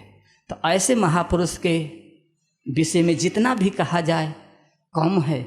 हरि अनंत, हरि कथा अनंता। तो हम ज़्यादा न कहकर अब यहीं विराम देंगे, क्योंकि हम औकात के अनुसार ज़्यादा समय ले लिए हैं। हमारे वरिष्ठ पूज्यवर वरिष्ठ जन बैठे हुए हैं। हम आप सबके चरणों में नमन करते हुए पूज्यपाद श्री भक्तिवेदांत स्वामी श्रील प्रभुपाद के चरणों में प्रणाम करते हुए और श्री अपने जीवनाराध श्री गुरुदेव के चरणों में प्रणाम करते हुए और उनसे यही निवेदन और प्रार्थना करते हुए कि मेरी मति और मेरी बुद्धि उनके चरण चिन्हों पर चले और मैं भागवत में लगा रहा हूँ। आप लोग भी यही आशीर्वाद दीजिए। हरे कृष्णा। श्रील प्रभुपाद की जय।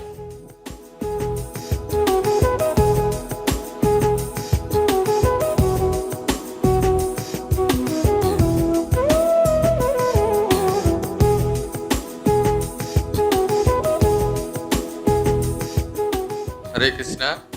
ये छोटा सा उपहार है भागवत महाविद्यालय की तरफ से दोनों महाराज को भागवत के 10वें स्कंद के 10 अध्यायों का 4 आचार्यों की टीका जो भट्ट गुरु जी के द्वारा अनुवादित और संपादित हुई है।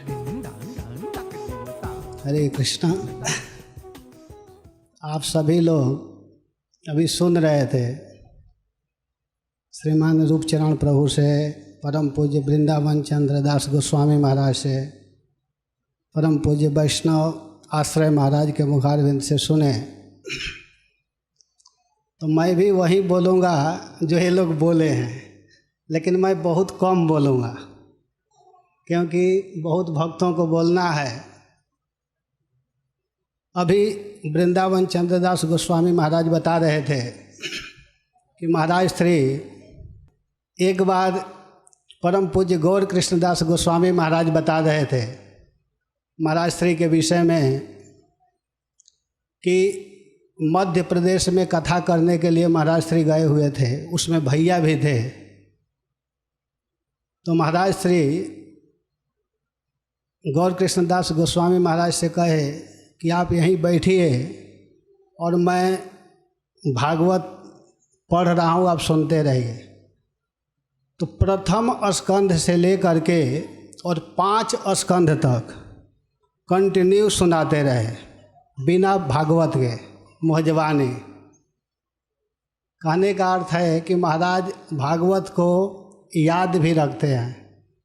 जैसे हम लोग कथा करते हैं, खास करके मैं अपना बात बता रहा हूँ, दूसरे लोगों की बात नहीं कह रहा हूँ। मैं जब कथा करता हूँ तो नोटबुक सामने रखता हूँ, क्योंकि हमको इतना क्षमता नहीं है कि मैं ऐसे बोल सकूं। अपने ज्ञान पर पूर्ण विश्वास नहीं है और कहा भी गया है कि कभी कभी व्यक्ति भूल जाता है, लिंग से अलग हो जाता है, इसलिए सामने भागवत को रह कर के ही कथा कहनी चाहिए। महाराज श्री भी बताए हैं। लेकिन हमारे गुरु महाराज भागवत को भागवत के रूप में लिए। महाराज श्री की विशेषता, अनेकों विशेषता में सबसे महत्वपूर्ण विशेषता है कि भागवत को भावित होकर के भागवत को सुनते हैं, सुनाते हैं, पढ़ते हैं। भागवत को जब महाराज श्री पढ़ते हैं तो आनंद का अनुभव करते हैं। एक बार इसी केशव कुंज में महाराज श्री भागवत पढ़ रहे थे और एक भक्त हम लोग के गुरु भाई जिनका नाम संदीप है, संदीप के नाम से आप लोग जानते होंगे, विनोद बिहारी शायद, क्या नाम है दीक्षा का, विनोद कुछ करके नाम है दीक्षा का, लेकिन संदीप के नाम से वो ज़्यादा प्रसिद्ध हैं, जो गिरिराज में परिक्रमा करते थे प्रतिदिन दिन में 2 बार। तो बता रहे थे कि एक बार गए केशव कुंज में महाराज से मिलने के लिए, तो महाराज उस समय भागवत पढ़ रहे थे अपने रूम में, जिस रूम में अभी रह रहे हैं उसी रूम की बात है। भागवत पढ़ रहे थे, वो गए और जा कर के लगभग 45 मिनट तक बैठे रहे, लेकिन महाराज की दृष्टि उनके ऊपर नहीं पड़ी, भागवत के ऊपर पड़ी है, पढ़ रहे हैं। तो वो क्या किए कि महाराज के पास जा कर के उनके मुख के सामने अपने हाथ को ऐसे ऐसे कर रहे हैं, इस प्रकार कर रहे हैं। फिर भी महाराज थोड़ा भी ध्यान नहीं दिए कि कौन आया है, क्या कर रहा है।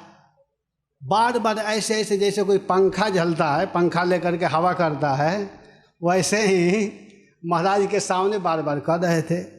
फिर भी महाराज भागवत में मस्त थे। इसके बाद वहाँ से वो बाहर निकले तो शाम का समय था, भैया जा रहे थे महाराज से मिलने के लिए। तो कहे कि अरे महाराज मूर्ति हैं कि क्या है, हमको समझ में नहीं आ रहा है। तो कहे बात क्या है? तो बात यह है कि मैं गया 45 मिनट तक वहाँ बैठा रहा, इसके बाद मैं सोचा कि वो देख कर कैसे कर रहे हैं, क्या कर रहे हैं, ऐसे करता रहा, लेकिन वो भागवत में इतने तन्मय हैं कि अब क्या कहा जा सके। तो भैया हंसने लगे, कहे कि हाँ। इसके बाद में वो भी गए प्रणाम करने के लिए, कुछ देर के बाद गए, तब लगभग महाराज का हो गया था अपना पढ़ना। फिर भैया से मिले, भैया कहे कि संदीप आया था। तो संदीप आया था, कहने का अर्थ है हम लोग भागवत पढ़ते हैं तो कोई भी आता है तुरंत पता चल जाता है कौन है, इसका मतलब भागवत में मन नहीं लगा रहता है। लेकिन महाराज श्री भागवत को स्वयं भगवान मानते हुए अपने जीवन को उसी में लगाए रखे। और एक बार महाराज श्री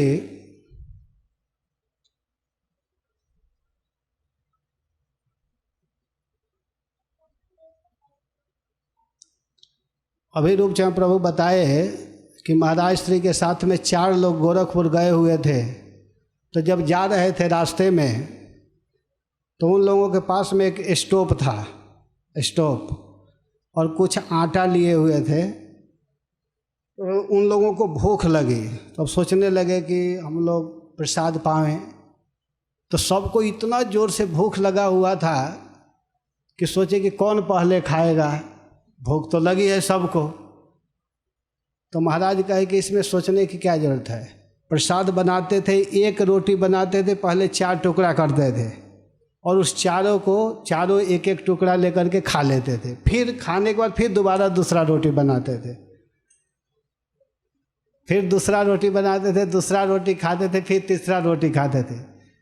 और महाराज के साधुता के विषय में मैं तो सुना हूँ कि हमारे घर में महाराज जी गए हुए थे एक बार, मेरे घर की बात है, बहुत पहले की बात है, वो लगभग 86-87 की बात है, 86-87 की बात है। तो उस समय मेरे घर में महाराज श्री और भैया श्री दोनों बैठ कर के रोटी खा रहे थे। तो हमारी एक बहन है भैया के बाद, गौर कृष्णदास गोस्वामी महाराज के बाद की जो बहन है, दूसरे नंबर की बहन वो, और एक चाचा की लड़की वो भी बहन है। तो दोनों क्या कर रही थी कि रोटी बना रही थी 2 चूल्हा पर। उस समय गैस स्टोव का कोई व्यवस्था नहीं था गांव में, हमारा गांव बहुत पिछड़ा हुआ था, रास्ता नहीं, बिजली नहीं, क्या हम लोग खुद पढ़ने आते थे तो बहुत ज़्यादा पानी पार करके आना पड़ता था। तो उस गांव में महाराज हमारे घर प्रसाद के लिए बैठे, तो वो बहन दोनों क्या की कि सोची कि महाराज आए हैं तो उनके लिए छोटी छोटी रोटी बनाया जाए। बिल्कुल छोटा छोटा रोटी बना रही थी, छोटा छोटा। तो वो लोग दोनों पा रहे थे प्रसाद, तुरंत खत्म हो जाता था। महाराज बुलाए बहन को और कहे कि इतना छोटा छोटा बनाने की क्या जरूरत है, किस लिए छोटी रोटी बना रही हो, बड़ा बड़ा रोटी बनाओ, मोटी मोटी रोटी बनाओ। तब फिर वो लोग मोटी रोटी बनाना चालू की। कहने का अर्थ है कि महाराज बिल्कुल सिंपल साधारण जीवन। महाराज श्री हनुमान प्रसाद पोदार जी से बहुत कुछ सीखे, तो हम लोगों को देखने को मिला। जब भी महाराज के पास कोई जाता है, अब इस समय तो मैं नहीं देखा हूँ, लेकिन पहले जब बिल्कुल स्वस्थ थे तो जाते ही पूछते थे प्रसाद पाए हैं। पहले प्रसाद के विषय में पूछते थे। उसमें हम लोग भी हैं, हम दोनों इसी वृंदावन में भागवत पढ़ रहे थे। तो हम लोगों का, अब अपनी कथा हम नहीं कह रहे हैं, केवल समझाने के लिए बता रहे हैं कि महाराज के क्या स्वभाव है। कि हम दोनों भागवत पढ़ते समय लगभग 4 साढ़े 4 बजे हम लोग रूम से निकल जाते थे साइकिल से, दोनों आदमी साइकिल अलग अलग ले करके, और 5 जगह भागवत पढ़ने के लिए जाते थे, एक जगह नहीं 5 जगह।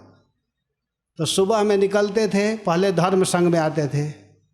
राजवंशी द्विवेदी जी थे गुरु जी, 102 बरस पर शरीर छोड़े, तो सुबह में ही आ जाते थे। तो उस समय न्याय पढ़ा रहे थे हम लोगों को। वहाँ से फिर भागवत के लिए ऐसे करते करते भूख लग जाती थी। तो महाराज श्री केशव कुंज में नीचे वाले रूम में रहते थे, जो नीचे का रूम था। तो हम लोग जाते थे सामने वाला, जो गेट के सामने रूम है। आज मैं बता रहा था एक भक्त को कि इसी में महाराज रहते थे पहले। उससे पहले तो मंदिर में गुरुकुल में रहते थे। तो जब जाते थे तो महाराज कहते प्रसाद खाए हो? तो हम लोग कहे कि नहीं महाराज, अभी तो नहीं खाए हैं, प्रसाद नहीं पाए हैं, अब जाकर बनाएंगे। तो कह रहे इसमें प्रसाद बचा हुआ है, यहाँ प्रसाद है, आप लोग प्रसाद पाओ। तो केशव कुंज में हम दोनों प्रसाद लेते थे, और प्रसाद लेकर के बर्तन धो करके फिर निकल जाते थे। तो 1 दिन 2 दिन, तो फिर मैं इनसे कहा कि रोज़ रोज़ जाना ठीक नहीं है। जब जाएंगे तो महाराज पूछेंगे कि प्रसाद आप लोग खाओ। तो कहने का अभिप्राय है कि महाराज किसी भी व्यक्ति से, कोई भी जाता था तो प्रसाद के विषय में पूछना। गांव से आया है तो उसको भूख लगी होगी, और रुकने के लिए पूछना कहाँ रुके हो, पहले रुकने का व्यवस्था करना, खाने का व्यवस्था करना, यहाँ तक कि किराया देना। हनुमान प्रसाद पोदार जी की बात मैं इनसे सुना, लेकिन अभी अभी बैठे बैठे मैं सोचने लगा कि अच्छा, इसका मतलब कि ये सब गुण महाराज जी उनसे सीखे हैं अथवा वहाँ से लिए हैं। एक बार हम लोगों को जाना था बिहार, हम और एक और भाई थे, बजरंगी थे। तो हम लोग को जाना था बिहार, और हम लोग के पास पैसा बिल्कुल नहीं था। बिहार जाना था तो महाराज को प्रणाम करने गए। तो महाराज कहे कि गाड़ी भाड़ा है? तो हम लोग संकोच बस कहे कि हाँ है, लेकिन पैसा बिल्कुल नहीं था।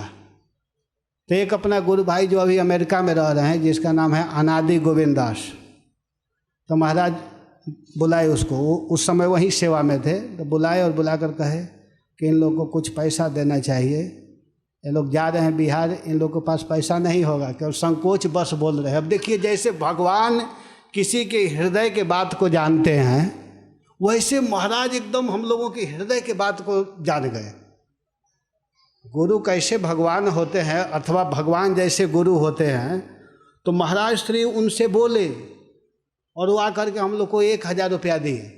हम लोग कहे नहीं, तो नहीं आप लोग 1000 दिया, और हम लोगों का उतना भाड़ा थोड़े लगा, जनरल टिकट से गए थे, लगभग 100 150 रुपया लगा, पैसा बच भी गया। बहुत खुश भी थे हम लोग कि देखो हम लोग के पास पैसा नहीं था, लेकिन महाराज जी उनसे दिलवाए।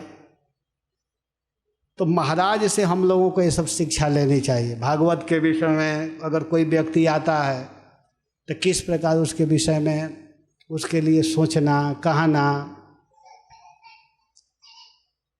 हम जब भी महाराज से मिले हैं, महाराज श्री यही कहते हैं कि भागवत कथा कहाँ चल रही, भागवत करना चाहिए, भागवत पढ़ना चाहिए, इसके अलावा कुछ नहीं। भागवत के विषय में पूछना, भागवत के विषय में सुनना, और सुन करके प्रसन्न होना। तो हम तो यही समझ रहे हैं कि आज जो भी हम लोगों के पास में है, ये गुरु महाराज की कृपा है। गुरु महाराज की कृपा से आज कुछ भागवत सुनने को, पढ़ने को मिल रहा है, और वास्तव में हम भाग्यशाली हैं कि ऐसे गुरु से दीक्षा लेने को सौभाग्य प्राप्त हुआ। और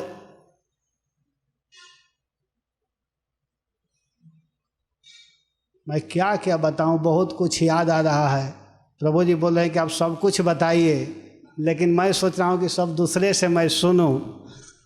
एक बार हम पहाड़ से आ रहे थे महाराज के साथ में, एक गांव है डुमरकोन गांव है, वहाँ महाराज जी कथा कर रहे थे। तो आ रहे थे बस में, सब लोग बैठे, महाराज भी चढ़े, हम लोग भी थे। तो महाराज सीट पर बैठे और लोग बैठ गए, और जगह नहीं था तो कुछ भक्त खड़े थे, मैं भी खड़ा था। तो महाराज कहे कि आइए बैठ जाइए, अपने पास बैठा रहे थे। मैं संकोच कर रहा था कि गुरु महाराज के पास मैं कैसे बैठूं। कहे आइए, मैं बैठ नहीं रहा था। तो फिर भैया थे तो इशारा किया बैठ जाओ। तो महाराज के गोद में मैं बैठा,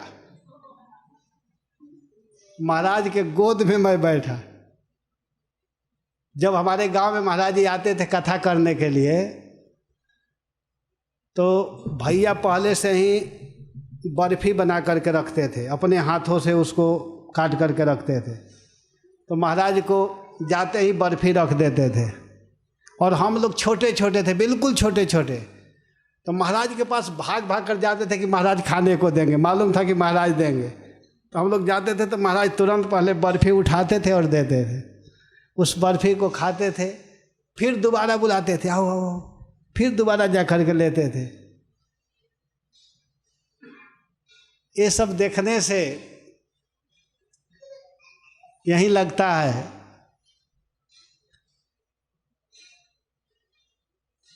कि महाराज कितने बड़े दयालु हैं, कितने बड़े महापुरुष हैं। और वास्तव में ऐसे महापुरुष इस संसार में आकर के बद्ध जीवों का उद्धार करते हैं। ग्राम्य जन निस्तारिणे, विषयी जीवों को उद्धार करने के लिए ऐसे महापुरुष आते हैं, और ये हम लोग को देखने को मिला है। अगर महाराज जी नहीं होते, अगर हमारे गांव में नहीं जाते, तो हम लोग कैसे आज यहाँ आए होते, प्रभुपाद से कैसे जुड़े होते। महाराज प्रचार करने के लिए गांव गांव में जाना, पहाड़ों में जाना, जहाँ कोई व्यवस्था नहीं, कोई सुख सुविधा नहीं, किसी प्रकार का कोई सुख सुविधा नहीं, ऐसे गांव में प्रचार किए हैं। एक बार महाराज जी अमृतसर गए हुए थे सबसे पहले कथा करने के लिए। तो महाराज से मिलने के लिए लोग स्टेशन पर गए हुए थे, महाराज से मिलने के लिए स्टेशन पर गए हुए थे, उनको रिसीव करने के लिए। उस समय हुआ क्या कि वो लोग एसी वाले डिब्बे के सामने खड़े हैं रिसीव करने के लिए, और महाराज जनरल बोगी से निकले। अमृतसर में सबसे पहले बार जब गए हुए थे, तो जब जनरल बोगी से निकले तो वो लोग सोच रहे हैं कि महाराज एसी वाले डिब्बा से निकलेंगे, और हवाई चप्पल पहने हुए थे, बिल्कुल साधारण कपड़ा पहने थे। तो जो व्यक्ति बुलाया था वो महाराज से कहा कि महाराज थोड़ा सा कपड़ा अच्छा पहन करके आना चाहिए था, और टिकट देने के लिए लोग तैयार हैं, पैसा दे ही रहे थे, एसी बोगी में आना चाहिए। तो महाराज कहे कि इसकी क्या ज़रूरत है, कथा सुननी है कि एसी बोगी देखना है और कपड़ा देखना है, कथा सुनो।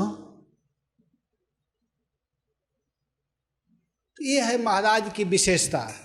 एक बार बनारस में महाराज का प्रोग्राम किए हुए थे, उन्हीं के भतीजा थे लक्ष्मी नारायण प्रभु थे। तो BHU में प्रोग्राम किए थे महाराज श्री का। तो उनको मुख्य वक्ता में बुलाया गया था, मुख्य वक्ता के रूप में महाराज जी को बुलाया गया था। तो जो कुलपति हैं वो बैठे हुए थे, और भी बड़े बड़े लोग बैठे हुए थे। तो जब महाराज को लेकर के गए लक्ष्मी नारायण प्रभु,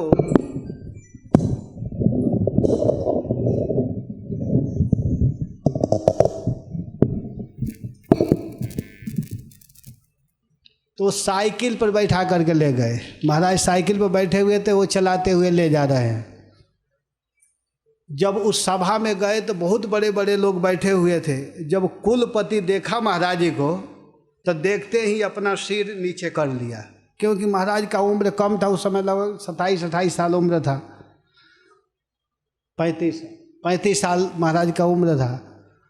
तो उनको देखकर सोचा कि ये लड़का क्या बोलेगा। महाराज का शरीर बिल्कुल दुबला पतला था, लड़के जैसा लग भी रहे थे। तो कुलपति अपने मुंह को नीचे कर लिया और उनको बोलना था 1 घंटा, लेकिन महाराज के लिए केवल आधा घंटा समय दिया गया। अब सोचा कि क्या बोलेगा, लेकिन जब बोलना प्रारंभ किए, प्रथम वाक्य ही, प्रथम शब्द ही जब बोले, तो उस शब्द को सुनते ही जो कुलपति अपना मुख नीचे किया था वो तुरंत ऊपर कर लिया और लगा सुनने। एक एक शब्द ध्यान से सुन रहा है। सुनते सुनते जो 30 मिनट का समय दिया गया था, तो महाराज 25 मिनट में ही अपनी वाणी को विश्राम दे दिए, समाप्त कर दिए। तो जितने लड़के बैठे हुए थे उसमें सभी लोग ताली बजाने लगे और कहे कि और हम लोग और सुनेंगे और सुनेंगे। तब फिर 1 घंटा का समय दिया गया अलग से। महाराज 1.5 घंटा बोले और कुलपति जब महाराज अपने वाणी को विश्राम दिए तब कुलपति बोला कि अरे मैं जब देखा तो इस बालक को देख करके मैं सोचा कि ये क्या बोलेगा, लेकिन जब मैं इनके प्रथम शब्द को ही सुना तब समझा कि अरे ये तो वास्तव में बहुत बड़े विद्वान और बहुत बड़े साधु हैं। तो ये सब बहुत महाराज की विशेषता है। आज भगवान जगन्नाथ, बलभद्र, सुभद्रा महारानी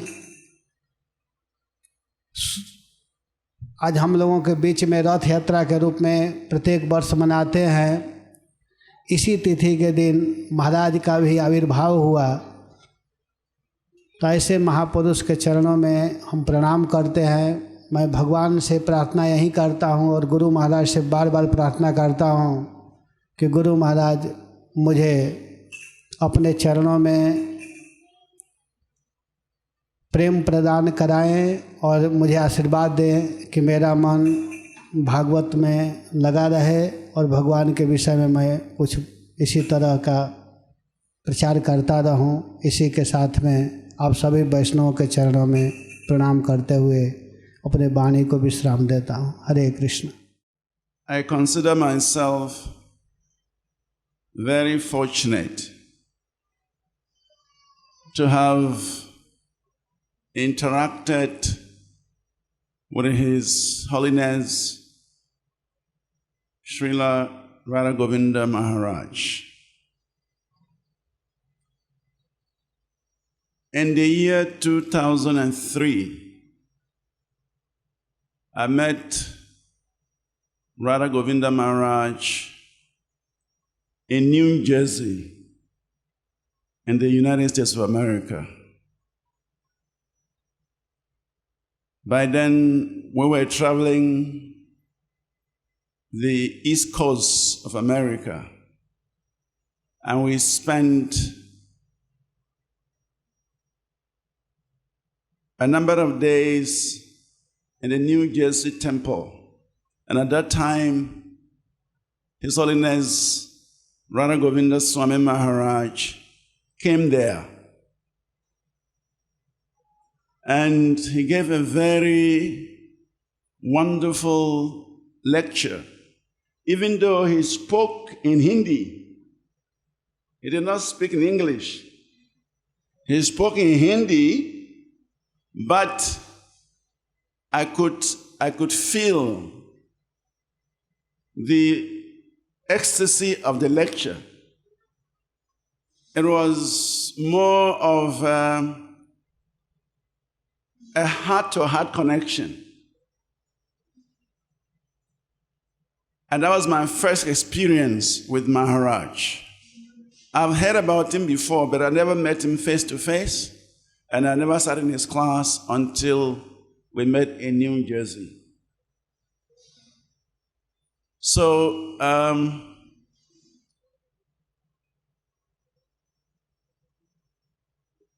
After the class, he left for some other program somewhere. And I never met Maharaj again until again 2010 or 2011. I was on the Vrindavan Parikram mark. And then when I turned back, I saw Maharaj coming. So naturally we slow down so that he can pass and we will follow him. We should not lead him. I was with one or other two devotees. So they will pay the obeisances and Maharaj walked up to us. He did not pass, he stopped. And he has such a sharp memory. He said, Prabhu, I met you in New Jersey in 2003.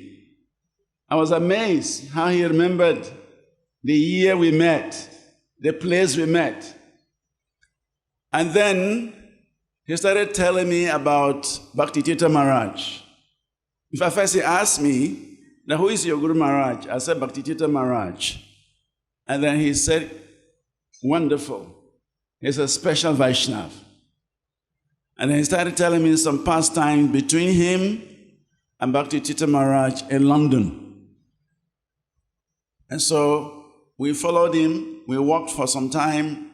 Maybe about 30 minutes, we were just following him. And he was telling us his pastimes with Bhakti Tirtha Maharaj. So from these two interactions, I could understand the kind of Vaishnava that he is. And so, some years back, Guru Krishna Maharaj was giving his series of lectures in Mayapur. Every year he will come to Mayapur and give his Krishna Katha. So the first time he came, I was in Mayapur, but I didn't attend.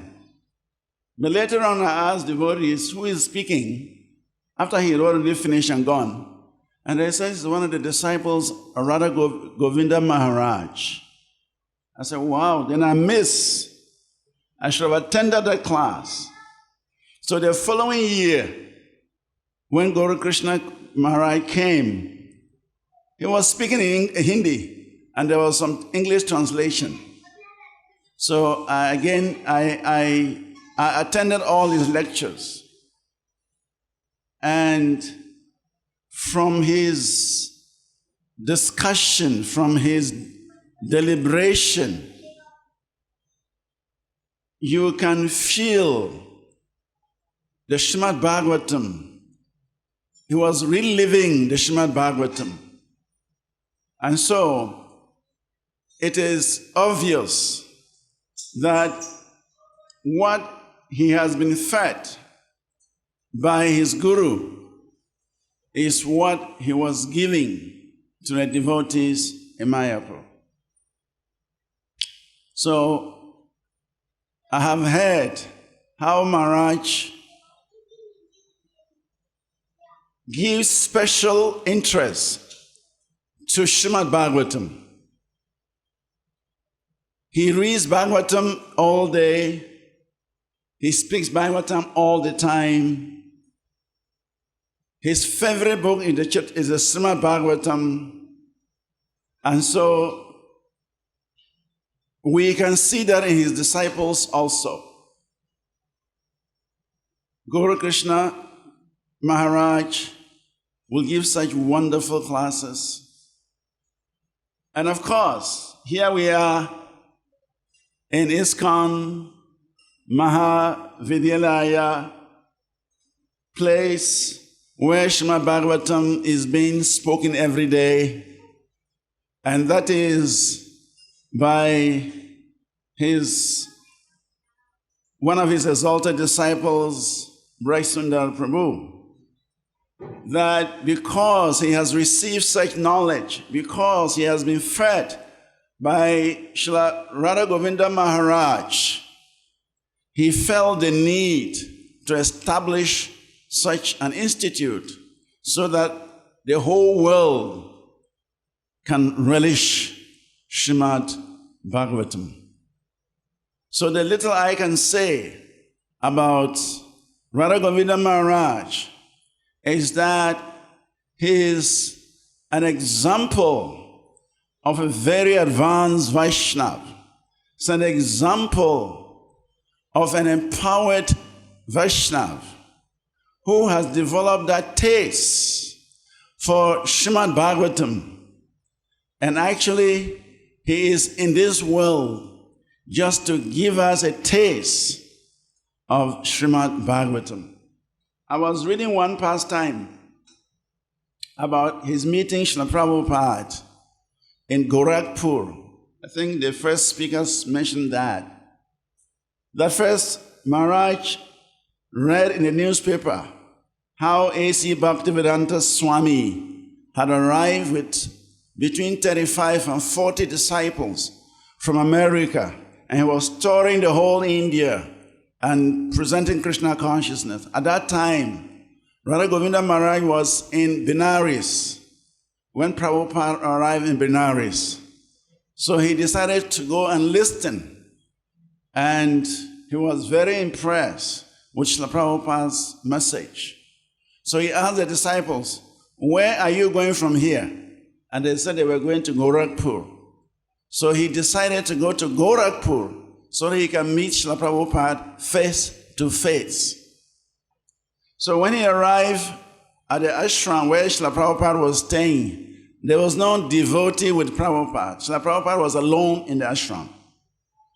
And he could not make him out as the person who gave the lecture in Benares. So he went to him and said, "Please, sir, I want to meet A.C. Bhaktivedanta Swami Prabhupada." And Prabhupada said, "For what? What do you want to see him for?" And he said, "He is my spiritual master." Then he said, "Why do you accept him as a spiritual master?" He said, "He's preaching the glories of Chaitanya Mahaprabhu." And then Prabhupada said, "Who is Chaitanya Mahaprabhu?" And he said, "Chaitanya Mahaprabhu is Krishna himself." And then there was an argument. Prabhupada said, No, Chaitanya Mahaprabhu is not Krishna himself. He is a devotee of Krishna."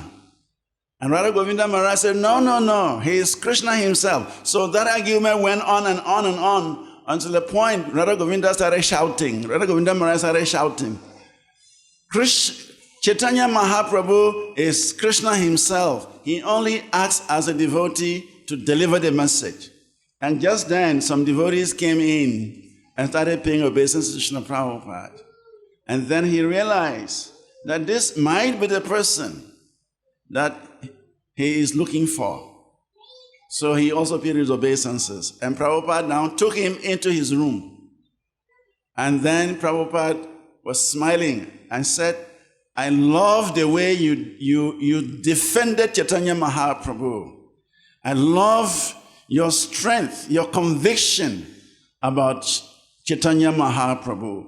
So from this angle, we can see that he was already an empowered devotee. He is already sent down here by Chaitanya Mahaprabhu. He had full faith in Chaitanya Mahaprabhu. And he is sent into this world to spread the glories of Chaitanya Mahaprabhu, to spread the glories of Srimad Bhagavatam.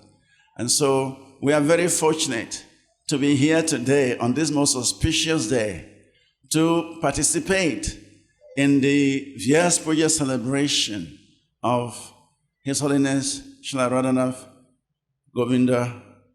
Radha Govinda Maharaj. Thank you very much for allowing me to be here. Hare Krishna. The celebration of Vyas Puja began from Bhakti Siddhanta Sarada Thakur. Previously, there was no custom such, but from Srila Bhakti Siddhanta Sarada Thakur he established. And he himself celebrated his Vyas Puja. His disciples celebrated. So from that time onwards, the celebration of Vyasa Puja started. So Vyasa Puja simply doesn't mean offering to some personality. No. Vyasa Puja means we are offering we are offering to Maharaj or a respective spiritual master, and via their medium we are worshipping the whole parampara, whole Chaitanya Mahaprabhu and all the previous acharyas. We are worshipping everybody. So it is not just, Vyasa Puja just doesn't mean that we are just simply worshipping one person. No, this is a wrong understanding. The correct understanding of Vyasa Puja is that via the medium of that particular personality, we are actually getting an opportunity to serve all the previous acharyas. So this is the actual reality of the Vyasa Puja. It is said in scriptures, Janma karma chame divyam yayam yavati taktvata taktva deham punar janma naiti mameti swarjuna. So Janma karma chame divyam. Krishna's birth, Krishna's activities, Krishna's pastimes are all divya, chinmaya, transcendental. So the same principle, the same is with the devotees of the Lord. I'm not saying of the one person, I'm saying in Tattva, the pure Anala devotees, principle. I'm not glorifying this Maharaj, but I'm saying in principle, pure devotees, they're also transcendental. Janma karma chame divyam. The same principle applies to them. Why? Because they're performing the same mission. What the Lord has, for the same mission what the Lord comes for. What is the purpose of the Supreme Lord's coming down to this material world? What is his purpose? Confirmed. What is the purpose of coming down? Is to attract the conditioned living souls towards him. So Lord Krishna comes down, he performs the sweet pastimes here, and the conditioned souls, they get attracted towards him, and they get delivered. So same, when the Lord goes away, the Devatas, they come and they request the Lord, now Lord, you have established dharma and everything, now if you want you can go. So Lord says, okay, I have to go now. So Supreme Lord goes back. But what happens here? Who continues his mission? The Lord's mission is to attract the conditioned souls. So who continues that mission? His devotees. There is never a time when sadhus are not present on the planet. Many times we have this faith, we have this doubt whether are pure devotees present on the planet or no. It is such a chaotic situation in the world, so much disturbance is there in the world. Are the pure devotees are there on the planet or no? But Krishna's arrangement is such, the Lord's arrangement is such that pure devotees are always on the planet. They're always on the planet. There is never a time when pure devotees are not there on the planet. It is only that we have to seek shelter of those great Mahatmas. We need a vision for that. We need a desire for that. We need lalsa for that. Within our heart, we should aspire, we should cry, we should hanker to associate with pure and devotees of the Lord.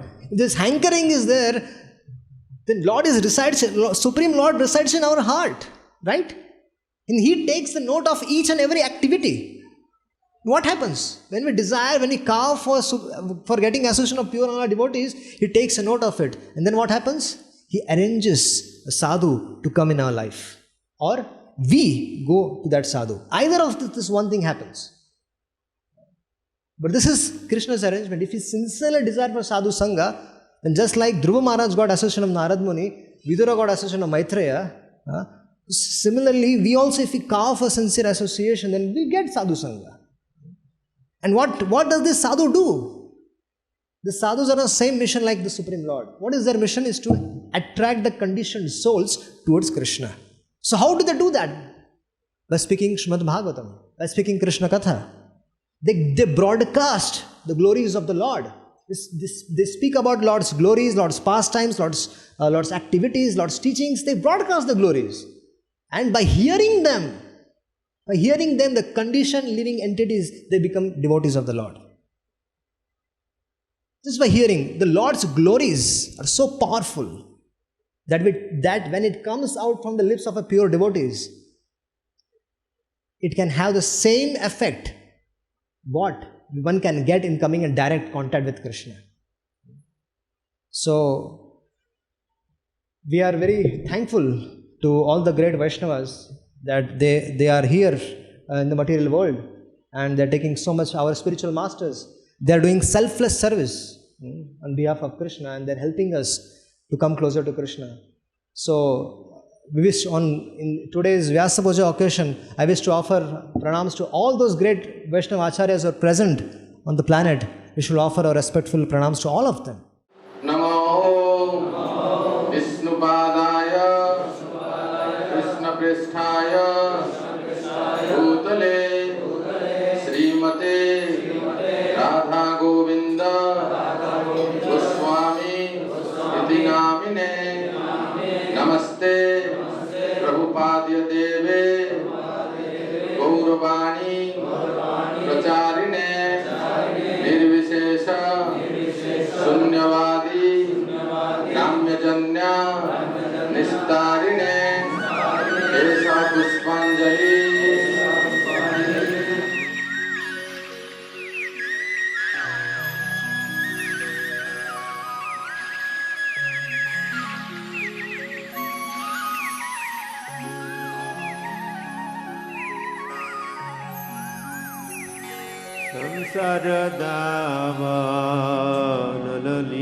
संसारदावानललीधलोका प्राणाय कारुण्य घनाघनत्वा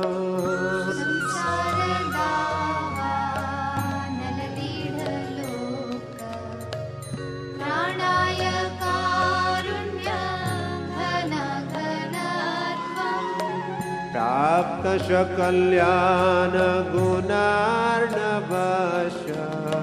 वन्दे गुरो श्री चरणारविन्द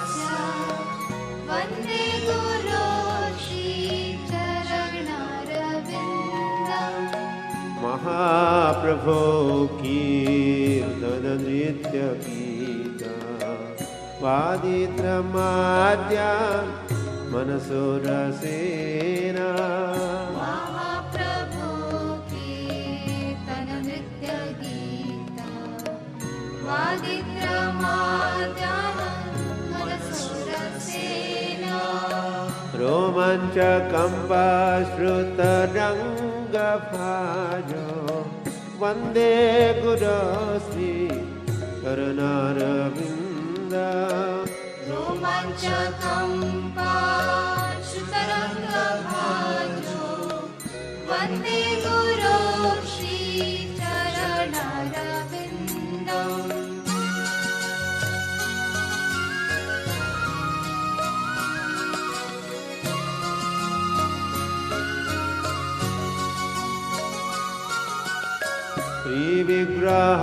श्रीविग्रहाराधन नित्यानाना शृङ्गारतान्मन्दिरमार्जनादो श्रीविग्रहाराधन नित्यानाना शृङ्गारतान्मन्दिरमार्जनादो युक्तस्य भक्तांश नियुञ्जतोऽपि वन्दे गुरो श्री चरणारविन्द युक्तस्य भक्तांश नियुञ्जतोऽपि वन्दे गुरो श्री चरणारविन्दम्।